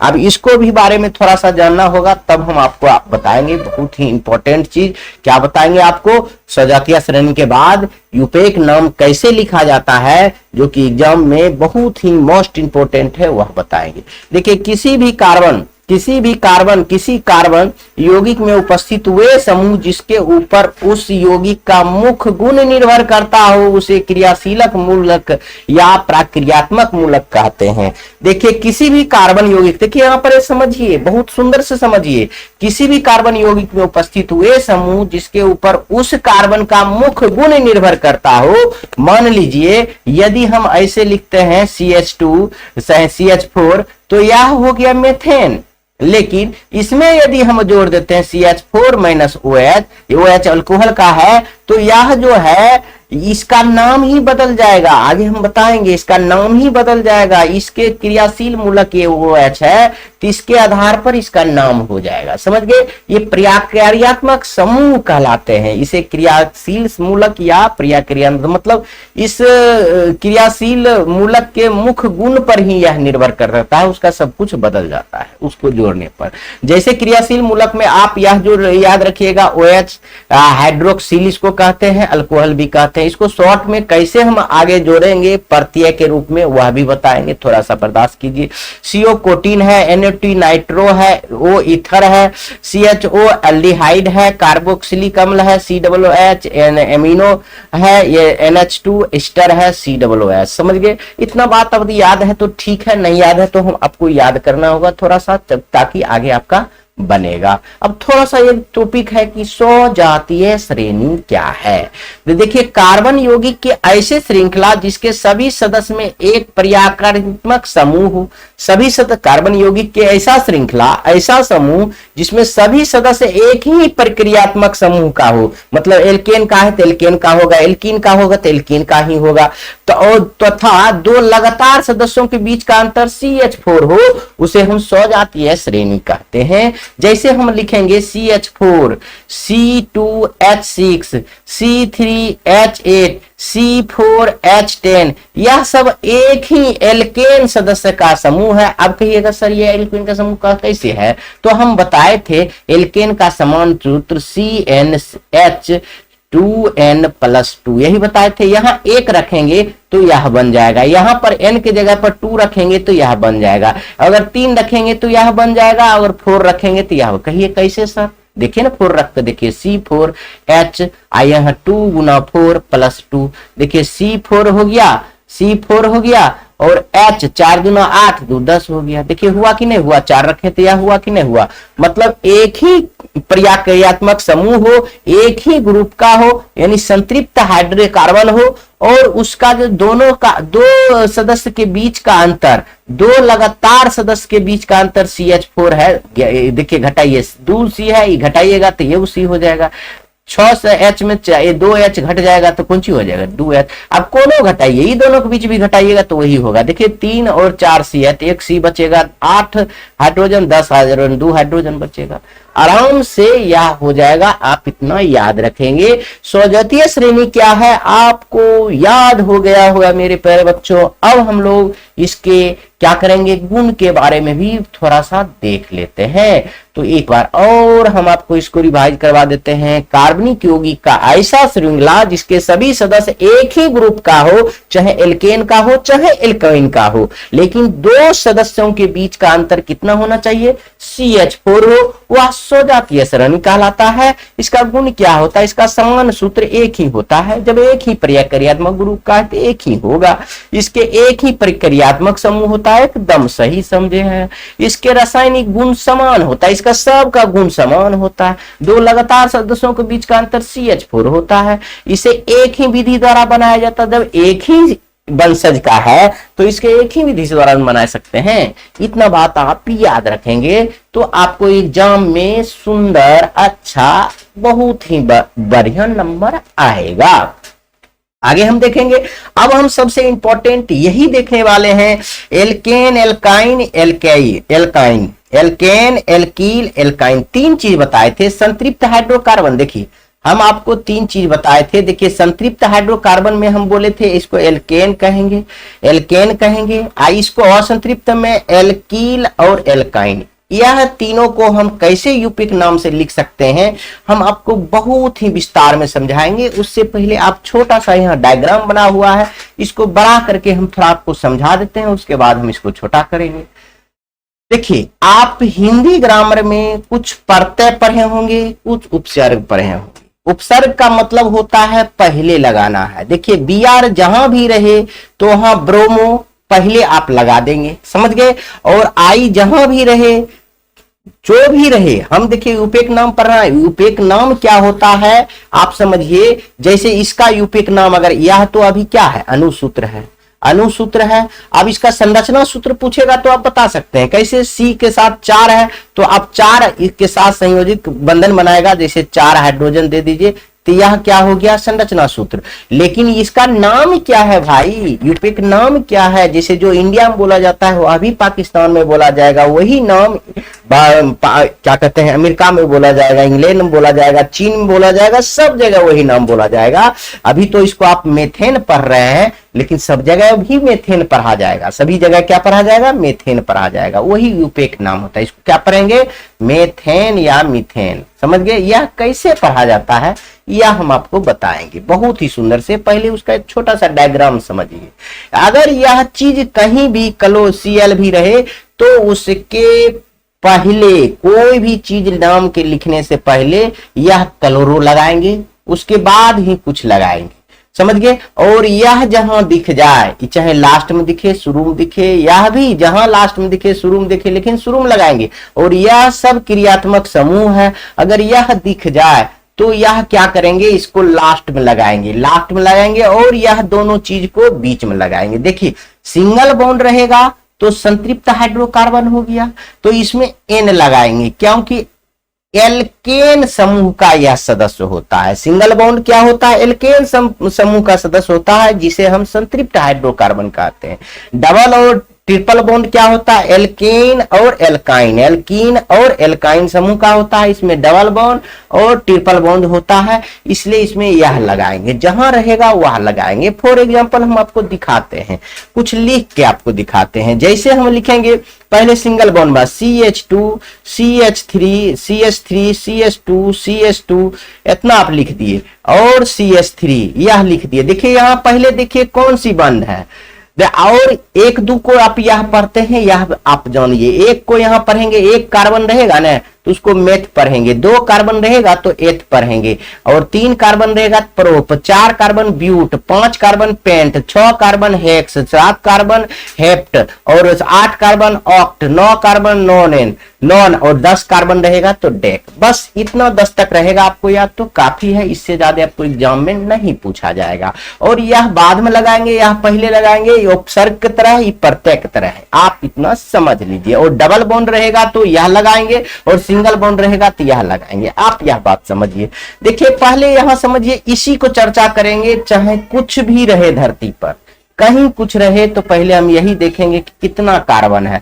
तो 1 2 3 4 कार्बन है, तो 4 को क्या पढ़ा जाता है, ब्यूट। पहले ब्यूट आप लिख दीजिए, अब प्लस ये एल्केन का अंतिम वाला चीज है। तो अब देखिए सिंगल बॉन्ड है कि डबल बॉन्ड है, सिंगल बॉन्ड है, तो हम इस सिंगल बॉन्ड वाला लेंगे। यह कुछ नहीं है, सिंगल बॉन्ड है बच्चे, यह नहीं समझिएगा कि सर यह भी कुछ लिख दिए हैं, समझ गए, यह कुछ नहीं है, सिंगल बॉन्ड है। तो इसमें क्या जोड़ेंगे, N जोड़ेंगे, क्या जोड़ेंगे, N जोड़ेंगे, बस। और कुछ इसमें है ना ही, यह है उपसर्ग, ना ही यह प्रत्यय जिसको कहेंगे यह है। तो बस ये हो गया ब्यूट जोड़ N, तो क्या हो जाएगा, ब्यूटेन। क्या इसका नाम हो गया, यूपेक नाम क्या हो गया, ब्यूटेन। उम्मीद करता हूं कि यह बात आपको बहुत ही अच्छा से समझ में आ गया होगा। अगर क्रियात्मक समूह OH रहे तो इसी के लास्ट में हम ऑल लगाएंगे, अगर ऐसा रहे तो L लगाएंगे, CO रहे तो ON लगाएंगे, C वाला तो ओइक अम्ल लगाएंगे, समझ गए। यह सब कुछ लगाकर हम आपको दिखाते हैं,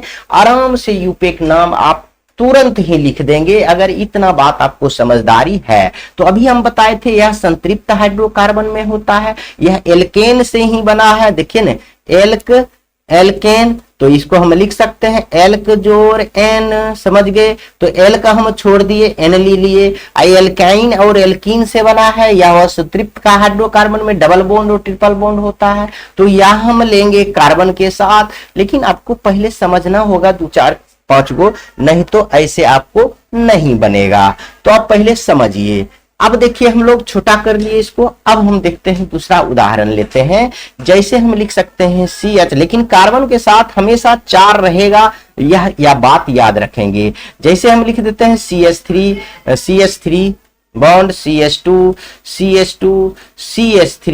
CH2 फिर OH। देखिए अब हम इसमें एक चीज और जोड़ देते हैं, मान लेते हैं यह जोड़ दिए OH, अभी जोड़ दिए, तब हम आपको समझाएंगे क्या होता है, उसके बाद समझिए। हम 3 ही चीज को पढ़ाएंगे। यह देखिए 3 ही चीज को हम आपको विशेष रूप से बताएंगे, एल्केन, एल्कीन और एल्काइन। मतलब यह बता रहे हैं कि यह संतृप्त हाइड्रोकार्बन और असंतृप्त हाइड्रोकार्बन का जो क्या है सामान्य सूत्र, एल्केन के बारे में बताएंगे और एल्कीन और एल्काइन के बारे में बताएंगे। बस हो गया, इससे ज्यादा आपका पूछा नहीं जाता है, इसलिए आप ध्यान से सुनेंगे। यहां आप क्या देखिएगा, अभी आपको कुछ नहीं देखना, कितना कार्बन का समूह है, बोलिए। कार्बन का समूह 1 2 3 4 है, तो 4 पहले यही देखेंगे, कुछ भी रहे यही देखेंगे। तो 4 रहे तो हम क्या ई हम देखेंगे तब, जब ई रहेगा तब। यह तो यहाँ है नहीं, देखिए तीनों में से कुछ है, यहाँ नहीं है, तो इसको देखना बंद करेंगे। अब यह देखेंगे तभी देखेंगे, पहले यह देखेंगे। देखिए शुरू से पहले यह देखिए, उसके बाद यह देखिए, उसके बाद यह देखिए, उसके बाद ये देखिए, और इसी को जोड़ दीजिए, संधि विच्छेद अलग अलग लिख के जोड़ दीजिए, बस हो जाएगा आपका यूपेक नाम। कुछ नहीं है। देखिए कितना कार्बन है, जब ई नहीं है तो कार्बन देखना है, तो 1 2 3 4 कार्बन। 4 को हम ब्यूट कहते हैं, तो हम ब्यूट लिख दिए, प्लस लिख दीजिए। यहां आप देखिए सिंगल बॉन्ड है, बॉन्ड वाला है तीनों, तो सिंगल बॉन्ड है कि डबल बॉन्ड है, सिंगल बॉन्ड है, तो हम लोग सिंगल बॉन्ड को कहते हैं N कहते हैं, N लिख दिए। और क्या लिखेंगे, प्लस OH भी है, नहीं तो इतना ही OH को हम क्या लिखेंगे, जोड़ेंगे, लास्ट में ही जोड़ेंगे, ऑल जोड़ेंगे। यह क्या होगा, ब्यूटेनॉल। क्या हो जाएगा, ब्यूटेनॉल। ये हो गया ब्यूटेनॉल। यह क्या हुआ, यूपेक नाम इसका क्या हो गया, ब्यूटेनॉल। अब देखिए इसको अल्कोहल कहा जाता है, अल्कोहल लिखा नहीं जाता, इसको शॉर्ट में ऑल ही लिखा जाता है, इसको एल ही लिखा जाता है, इसलिए आप समझिए, इतना तो आपको रटना ही होगा, नहीं तो दिक्कत होगा, नहीं तो आप नहीं लिख सकते हैं। आप इसी तरह फॉर्मेट में लिखिएगा, अगर यह रहे तो यह हम लिखेंगे। अभी आपको हम यह भी उदाहरण बता देते हैं, जैसे हम लिख देते हैं Cl माइनस CH3, क्योंकि 3 1 4 बॉन्ड हो गया, कोई दिक्कत नहीं। यहां लिख सकते हैं, यह देखिए शुरू में क्यों, अंतिम में लिख सकते हैं इसको, लेकिन लिखेंगे शुरू में, देखिए ना आपको बताते हैं। CH3 CH2 CH2 CH2 CH3 CH यानी Cl लिख देते हैं, Cl लिख देते हैं। अब समझिए 3 1 4 ई बेसी हो जाता है, तो 3 1 4 यह बेसी हो जाता है, तो यह आप 2 लिखेंगे तब Cl होगा, 2 लिखेंगे तब Cl होगा, 4 ही होगा, 2 2 4। समझ गए, कार्बन के साथ 4 ही सहसंयोजी बंधन बना सकता है, ज्यादा नहीं, क्योंकि उसके 4 ही बातम कक्षा में इलेक्ट्रॉन है। आगे आइए, अब यदि हम जानेंगे इसका नाम लिखना, तो कैसे देखेंगे, हम यहां से देखेंगे, तो क्या इस रूप में कुछ है, हाँ है, तो इसका नाम लिख देंगे, या बाद में रहे चाहे शुरू रहे, तो इसी का नाम लिखें। तो क्या लिखेंगे, पहले क्लोरो, क्या लिखेंगे, पहले क्लोरो, प्लस दीजिए, बस यही करना है आपको, प्लस दीजिए। उसके बाद देखिए यह हम कार्बन गिनेंगे, यह कितना कार्बन है उस हिसाब से लिखेंगे, 1 2 3 4 5 कार्बन। इसका कार्बन नहीं जोड़ेंगे, यह क्लोरो लिख चुके हैं, Cl एक साथ है तो क्लोरो लिख चुके हैं, इसका कार्बन 5 है, तो 5 को हम लोग पेंट पढ़ते हैं, क्या पढ़ते हैं, पेंट पढ़ते हैं। पेंट प्लस सिंगल बॉन्ड में है कि डबल बॉन्ड में, सिंगल बॉन्ड में, तो इसको हम क्या पढ़ते हैं, N पढ़ते हैं, तो सिंगल बॉन्ड को N पढ़ते हैं। अब इसको लिखिए क्लोरोपेंटेन, इसको क्या हो जाएगा, क्लोरोपेंटेन। यही हो गया इसका यूपेक नाम। कितना आसान है। अब कहिएगा भारी है सर, कुछ नहीं भारी है, बहुत आसान है। हम आज इसमें आपको बहुत ही बेसिक बताएंगे, कोई जरूरी नहीं है ऊपर चढ़ाक बोलना, नीचे चढ़ाक बोलना। कोई कहेगा कि लंबा श्रृंखला बनाइए, कोई जरूरी है उतना अभी आपको जरूरी है, नहीं जरूरी है। आपका बोर्ड एग्जाम के लिए कम पढ़िए, अधिक नंबर लाइए, ना कि आपको एक ही चैप्टर में विशेषज्ञ बना देगा बस हो गया, क्या कर पाइएगा। विशेषज्ञ नहीं बनना है, सब कुछ सीखना है, और जो जरूरत का चीज है वही सीखना है, विशेष कुछ नहीं। आगे हम लोग आएंगे, अभी सिंगल बॉन्ड के बारे में हम लोग बता चुके हैं, यह भी प्रयोग कर लिए हैं, यह भी प्रयोग कर लिए हैं। सबका। अब हम लोग डबल बॉन्ड का प्रयोग करना बताते हैं। यह डबल बॉन्ड जो है यह असंतृप्त हाइड्रोकार्बन का एल्कीन और एल्काइन के बारे में उसका हम प्रयोग करके देखते हैं क्या होगा। देखिए CH2 double bond, CH2 double bond नहीं, CH2 डबल बॉन्ड और भी लिख सकते हैं हम लोग 3 1 4 हो जाएगा CH3। देखिए हम आपको बताते हैं। अब इसमें देखिए सिंगल बॉन्ड का सिस्टम खत्म हो जाएगा। अगर कहीं भी डबल बॉन्ड रहे तो आप सिंगल बॉन्ड पर ध्यान नहीं देखेंगे, कहिएगा सर यहाँ 3 क्यों है, यहाँ 2 क्यों। भैया हम अपना मन से नहीं देते हैं। हम आपको शुरू में बताए थे कार्बन के 72 कक्षा में 4 इलेक्ट्रॉन है, तो 4 ही वह किसी से साझा कर सकता है। तो देखिए 3 हाइड्रोजन, ये एक बंदी हो गया, 4 हो गया। यहाँ देखिए 2A और 2A कितना हो जाएगा, 4 हो जाएगा। तो इसके लगा 5 हो जाएगा। तो यह भी 2 नहीं होगा भाई, यह भी 2 नहीं होगा, ये सिर्फ और सिर्फ H होगा। इतना बात आप याद रखेंगे। यह क्या होगा, सिर्फ और सिर्फ आपका H होगा। क्यों H होगा, देखिए 2 1 3 1 4 हो गया, 3 1 4 हो गया। यहाँ देखिए 2 2 4 हो गया, यह हो गया। अब देखिए इसको नाम लिखने के तरीका जानिए। 4 से ज्यादा बॉन्ड नहीं होना चाहिए हाइड्रोजन सहित, समझ गए, तब होगा, नहीं तो नहीं। अब देखिए यह पहले समझिए, यह समझिए, यह ऐसा है कहीं नहीं है तो छोड़ दीजिए। अब ऐसा है, हाँ है, इसमें तो कार्बन है तो देखेंगे ना, 3 कार्बन है, 3 को क्या कहते हैं, प्रोप कहते हैं। तो आप प्रोप लिख दीजिए, प्लस लिख लीजिए। आप देखिए डबल बॉन्ड है, सिंगल बॉन्ड भी है, तो आप सिंगल बॉन्ड का गुण खत्म हो गया, डबल बॉन्ड के लिखिए। डबल बॉन्ड है तो इन जोड़ेंगे, क्या जोड़ेंगे, इन जोड़ेंगे। ट्रिपल बॉन्ड रहता है तो आइन जोड़ते हैं। और कुछ है इसमें, नहीं है भाई, कुछ नहीं है, ना ही क्रियाशील समूह है, ना ही यह है। तो हम इसको क्या लिख सकते हैं, प्रोपेन। क्या आप बोल सकते हैं, प्रोपाइन। क्या बोल सकते हैं, प्रोपेन बोलेंगे, प्रोपाइन कैसे बोलेंगे, प्रोपीन बोलेंगे। सॉरी बच्चों, इसको ई हर्षी कर इसमें जोड़ेंगे तो प्रोपीन हो जाएगा। प्रोपेन कह देंगे तो सिंगल ग्रुप वाला नाम हो जाएगा, समझ गए। यूपेक नाम क्या हो जाएगा, सिंगल ग्रुप वाला। का है कि ई हर्षी कार, ई दीर्घिकार हो जाएगा, हर्षी कार ही रहेगा लेकिन दीर्घिकार हो जाएगा। क्या हो जाएगा, प्रोपीन हो जाएगा। अगर इसी को सिंगल बॉन्ड कर देते, अब मान लीजिए इसको हम ऐसे लिख सकते हैं CH2 CH3 CH2 CH3। तो अगर हम ऐसे लिखेंगे तो इसका नाम 3 गो कार्बन है तो प्रोप तो होगा, प्लस N होगा, तो अब हो जाएगा प्रोपेन। लेकिन यह E है तो प्रोपीन हो जाएगा। क्या हो जाएगा, प्रोपीन हो जाएगा। अगर इसी में ट्रिपल बॉन्ड की करके बात कर देखें, सिंगल डबल हो गया, ट्रिपल भी देख लेते हैं। ट्रिपल बॉन्ड क्या होगा, देखिए CH ट्रिपल बॉन्ड CH, समझिए। देखिए 3 1 4 हो गया, 3 1 4 हो गया, एक और दे दीजिए यहाँ CH3, 3 1 4 हो गया, बस। यहाँ देखिए अब यहाँ कार्बन की संख्या कितना है, यह नहीं है, यह नहीं है, तो कार्बन की संख्या कितना है, 3। तो 3 को क्या कहेंगे, प्रोप कहेंगे। और प्लस यहाँ कितना बॉन्ड है, ट्रिपल बॉन्ड है, तो हम आइन जोड़ेंगे, तो क्या हो जाएगा, प्रोपाइन हो जाएगा, समझ गए। यह देखिए सिंगल बॉन्ड में प्रोपेन हो गया, डबल बॉन्ड में प्रोपीन हो गया, ट्रिपल बॉन्ड में प्रोपाइन हो गया। यही है आपका यूपेक नेम। अब बच्चा कहता कि सर यह है, वह है, भारी है, हल्का है। कुछ नहीं है भाई, कुछ नहीं है, इतना आसान है और कुछ नहीं है। अगर आप समझना चाहते हैं तो कुछ है ही नहीं है, नहीं समझना चाहते हैं तो कुछ नहीं है।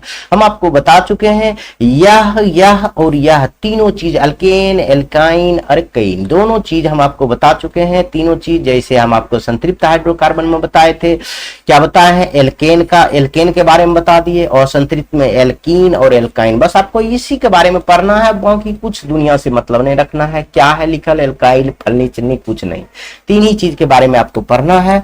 यही से आपका सवाल बनेगा। और कुछ उदाहरण दे देते हैं।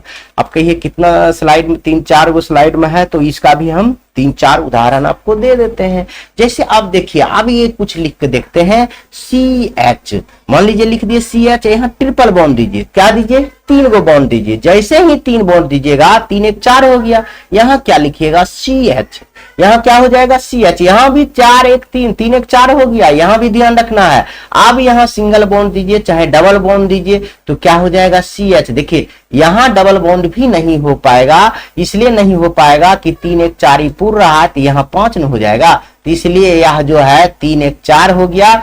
तो आप इसको ऐसे भी छोड़ सकते हैं, नहीं तो नहीं होगा। इसको ऐसे ही छोड़ सकते हैं तभी होगा। 3 1 4 3 1 4 हो जाएगा, समझ गए। आगे अगर लटकन मारेंगे तो दिक्कत होगा ही नहीं। तो इसका नाम क्या हो जाएगा, बोलिए क्या नाम हो जाएगा? 4 ही कार्बन। अभी हम पहले बताए थे तो कुछ गड़बड़ बहुत नहीं गया है। देखिए तब 3 1 4 और 1 5 हो जाता है, तो यहाँ दिक्कत है भाई। यह हाइड्रोजन आपको हटाना होगा, यह हाइड्रोजन आपको हटाना होगा। यहाँ देखिए 2 2 4 और देखिए 2 3 4, हाँ ठीक है, यह ठीक है, यह ठीक था, यह गड़बड़ था। यहाँ हाइड्रोजन नहीं होगा। जैसे हाइड्रोजन जोड़ देंगे तो आपका क्या हो जाएगा, यह ज्यादा हो जाएगा 4 से, इसलिए वह संरचना सूत्र गलत हो जाएगा। यहाँ देखिए हम H नहीं दे सकते हैं, C दे सकते हैं। तो अब इसको C को मिटा, C खाली रहने देंगे। आप देखिए आपको फिर से बताते हैं थोड़ा सा।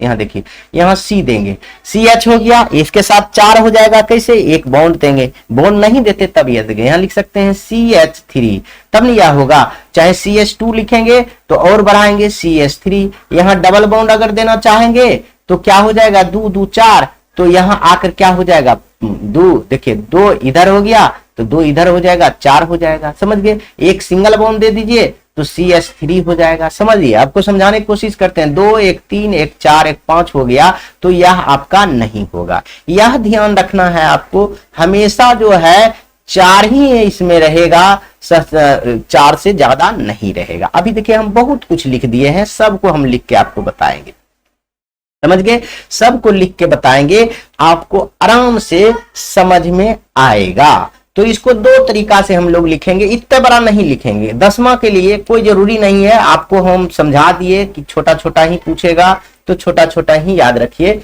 ज्यादा नहीं लिखिए। थोड़ा चाय पी लिया जाए। हाँ, तो क्या कहते हैं, देखिए हम आपको छोटा छोटा ही बता देते, वह भी बता सकते हैं। यहाँ जब आपका पूरा का पूरा संसार यहाँ रखा हुआ है तो वह क्यों नहीं बता सकते हैं, तो लेकिन उतना जरूरी नहीं है, उतना नहीं बताएंगे। देखिए थोड़ा सा लिख देते हैं CH, यहाँ लिखेंगे CH ट्रिपल बॉन्ड, 3 1 4 हो गया। यहाँ C हो गया, C हो गया। अब हम इसको क्या कर सकते हैं, इतना ही छोड़ देंगे तो भी हमारा नाम लिखा जाएगा। देखिए CH, इसको भी लिख दीजिए CH ट्रिपल बॉन्ड CS, तो देखिए 2 कार्बन है, इसका नहीं है। अगर इसमें अगर जोड़ना चाहें हम तो यह जोड़ सकते हैं, क्या Cl जोड़ देंगे। और भी जोड़ना चाहेंगे तो हम इसमें जोड़ देते हैं OH जोड़ देते हैं। देखिए सबका जोड़ देते हैं। तो हम पहले इस ग्रुप में आ रहा है तो इसको Cl को क्या कहते हैं, क्लोरो लिख देंगे, क्लोरो लिख दिए। प्लस इसके बाद हम कार्बन देखेंगे, कितना कार्बन, ये दोनों कार्बन नहीं देखेंगे, यह दोनों कार्बन देखेंगे। इसको क्लोरो लिखिए दिए, 2 कार्बन है। 2 को हम पढ़ते हैं एथ पढ़ते हैं, 2 को पढ़ते हैं एथ पढ़ते हैं। और क्या पढ़ेंगे उसके बाद क्या पढ़ेंगे बताइए। उसके बाद हम क्या पढ़ेंगे, यह एथ हो गया 2 को, और ट्रिपल बॉन्ड को हम आइन पढ़ते हैं। क्या पढ़ते हैं, आइन पढ़ते हैं। प्लस यह भी तो है आपका, यह इसको हम ऑल पढ़ते हैं। तो क्या हो गया, क्लोरो एथाइन ऑल। क्या पढ़ेंगे, इसको एक ही साथ लिख देते हैं, क्लोरो एथाइनॉल, क्लोरो एथाइनॉल, यह इपोइक नेम हो गया, क्लोरो एथाइनॉल इपोइक नाम हो गया। यही आपको समझना है बहुत। तो हम दे दिए CH2 CH3 दे देते हैं, और CH2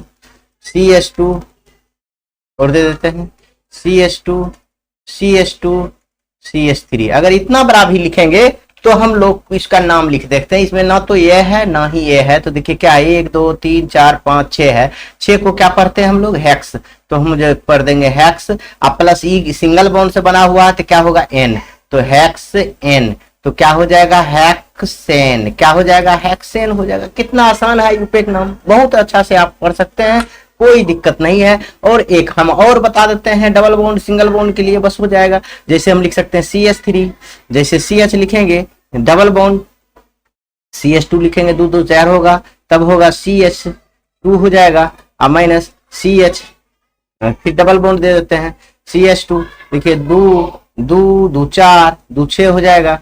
तो हम इसमें क्या करेंगे, हम लोग या इसमें क्या करेंगे, C लिखेंगे और यहाँ देंगे 2 2 4 हो जाएगा, तो फिर हो जाएगा CH2 हो जाएगा, 2 2 4 और 2 4, ठीक हो गया। अब देखिए डबल बॉन्ड का यह हो गया, तो हम इसमें आराम से लिख सकते हैं, क्या लिख सकते हैं बताइए, 3 गो कार्बन है, 3 गो कार्बन को हम लिखते हैं प्रो, 3 कार्बन को प्रो प्लस यहाँ डबल बॉन्ड है तो इसका इन देंगे तो प्रोपीन हो जाएगा, प्रोपीन हो जाएगा, बहुत ही आसान से हो जाएगा। और ट्रिपल बॉन्ड अगर बात करें तो हम ऐसे लिख सकते हैं CH ट्रिपल बॉन्ड CH, समझ गए, फिर ट्रिपल बॉन्ड CH, ऐसे भी तो लिख सकते हैं, फिर ट्रिपल बॉन्ड CH लिख सकते हैं, आराम से हो जाएगा। 3 1 4 फिर 3 1 4। देखिए यह नहीं हुआ, ये गलत हो गया, कहिए क्यों गलत हो गया, हम बताते हैं।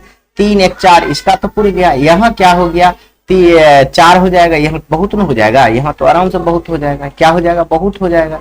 तो यहाँ क्या करेंगे हम एक ही देंगे, एक देंगे CH हो जाएगा 2, CH3 दे दीजिएगा, CH2 दीजिएगा तो डबल बॉन्ड देना पड़ेगा, CH3 दे देते हैं, बस इतना भी आप लिख सकते हैं। देखिए 3 1 4 हो जाएगा, 3 1 4 हो गया, 4 4 कार्बन हाइड्रोजन के साथ ही संयोजकता करता है, कार्बन के साथ 4 ही रहेगा, समझ गए। एक ये हो गया, 3 ये हो गया, तो इसमें 3 कार्बन है, 3 कार्बन है तो 3 को क्या पढ़ते हैं प्रो पढ़ते हैं, अब प्लस ट्रिपल बॉन्ड है तो आइन पढ़ते हैं, आइन पढ़ते हैं, इसको हम देंगे प्रोपाइन, प्रोपाइन, प्रोपाइन हो गया, यह यूपेक नाम।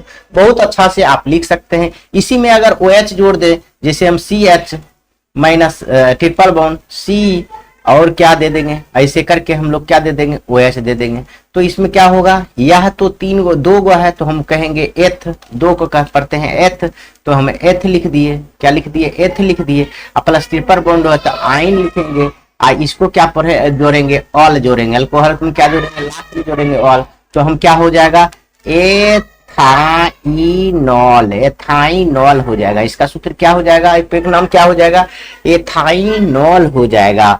इतना बात आप समझ रहे हैं, उम्मीद करता हूं कि आप लोग यूपेक नाम समझ गए होंगे। विशेष नहीं बताएंगे, नहीं तो झूठे से लंबा समय भी जाएगा आपका और वीडियो भी लंबा बनेगा और समझ में उतना ही आएगा। अगर नहीं समझे हैं तो वीडियो बैक करके आप देख सकते हैं, दोबारा देख सकते हैं, तो आराम से हम चाहता हूं समझ जाएंगे। अगर जो बच्चा नहीं समझेंगे तो कमेंट करेंगे, उम्मीद करता हूं उनका कमेंट का जवाब मैं जरूर दूंगा, समझ गए। अब आगे आइए, समावयवी और समावयवता क्या है, तो यहाँ देखिए समावयवी का परिभाषा दिया हुआ है, वैसे 2 या 2 से अधिक यौगिक को कहते हैं जिसका अणुसूत्र समान होता है लेकिन संरचना सूत्र अलग अलग होता है। इसके संरचना सूत्र अलग अलग होने के कारण इसके रासायनिक गुण अलग अलग हो जाते हैं, इस घटना को समावयवता कहते हैं और ऐसे यौगिक को समावयवी कहते हैं। देखिए अब यह बात आप समझ गए हैं, समावयवता क्या है, समझिए अणुसूत्र एक हो लेकिन उसका जो है संरचना सूत्र अलग अलग होने के कारण वह रासायनिक गुण और क्या बदल जाता है, उसका सब कुछ अलग हो जाता है, नाम तक अलग हो जाता है, उसे हम कहते हैं समवयवी कहते हैं। समवयवी 2 प्रकार के होता है, संरचनात्मक समवयवता और त्रिविमीय समवयवता। संरचनात्मक समवयवता क्या होता है, संरचना में भिन्नता के कारण जो समवयवता उत्पन्न होता है उसे संरचनात्मक समयता कहते हैं। मतलब अणुसूत्र एक हो, C6H8 को अणुसूत्र एक हो लेकिन संरचना सूत्र अगर भिन्न भिन्न बना लेंगे उसे हम संरचनात्मक समयवता कहेंगे। और संरचनात्मक समयवता के 2 प्रकार होते हैं, श्रृंखला समयवता, 3 प्रकार कहिए, कितना प्रकार होता है, 3 प्रकार, श्रृंखला समयवता, स्थान समयवता, क्रियाशील समयवता।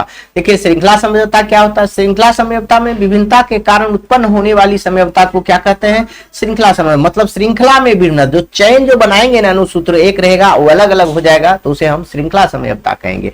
यानी श्रृंखला समयवता और संरचना समयवता और समयवता यह तीनों की परिभाषा एक हो गई आपका। स्थान समयवता क्या है, क्रियाशील समूह के स्थान पर विभिन्नता के कारण, क्रियाशील इधर है ये इस साइड और क्रियाशील के समूह का उसका स्थान बदल देंगे तो उसे हम कहेंगे स्थान समयवता। समझ गए, संरचना में संरचना सूत्र में क्रियाशील समूह का स्थान बदल देगा। आप देखिए क्रियाशील समवयवता, जब 2 या 2 से अधिक यौगिक अणुसूत्र समान हो लेकिन उसका क्रियाशील मूलक अलग अलग हो तो इस प्रकार की समवयवता को क्रियाशील समवयवता कहते हैं। अब हम उम्मीद करते हैं कि आप लोग यह समझ गए होंगे। इसका दूसरा प्रकार त्रिविमीय समवयवता, 2 या 2 से अधिक वैसे यौगिक जिसका अणुसूत्र समान हो लेकिन परमाणु और परमाणुओं के समूह का स्थानीय संरचना अलग अलग हो तो उसे त्रिविमीय समव्यता कहते हैं। यह दो प्रकार का होता है, ज्यामितीय समव्यता और प्रकाशीय समव्यता।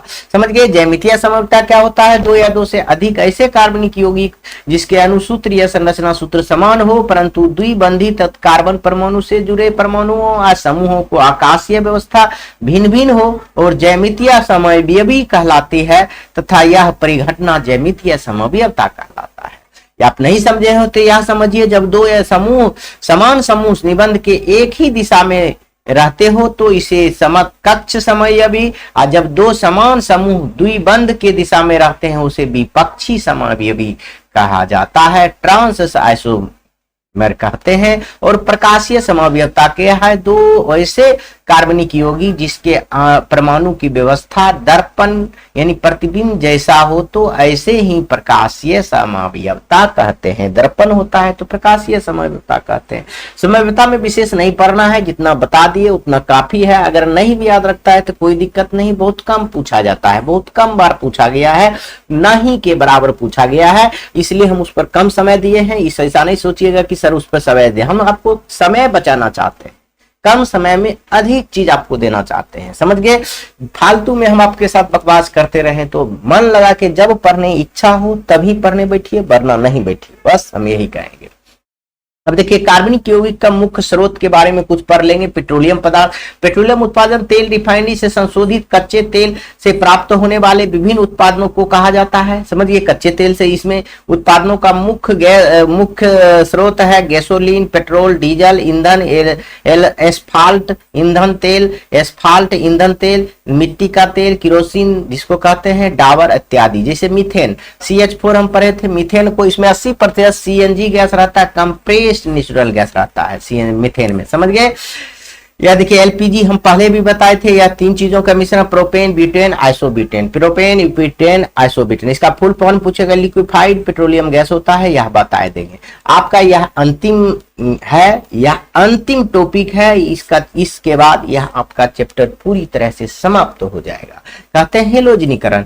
जब हेलोजनीकरण क्या है? जब देखिए, जब एल्केन श्रेणी के यौगिक, एल्केन श्रेणी के यौगिक हम बताए हुए हैं, पहला है संतृप्त हाइड्रोकार्बन के, वो हेलोजन परमाणु के साथ हल्के ताप पर गर्म किया जाता है। हेलोजन परमाणु के साथ जब एल्केन समूह के श्रेणी के यौगिक को कार्बन यौगिक के गर्म करेंगे तो एल्केन के सारे हाइड्रोजन बाहर आ जाते हैं और उसके स्थान पर हेलोजन जाकर जुड़ जाता है, तो इसे पूरे प्रक्रिया को हेलोजनीकरण प्रक्रिया कहते हैं। इतना बात याद हुआ तो आपका पूरी तरह से यह चैप्टर समाप्त हो गया। इसी के साथ मैं वीडियो भी समाप्त करता हूं। जय हिंद। पढ़ते रहिए, खुश रहिए, मस्त रहिए, स्वस्थ रहिए।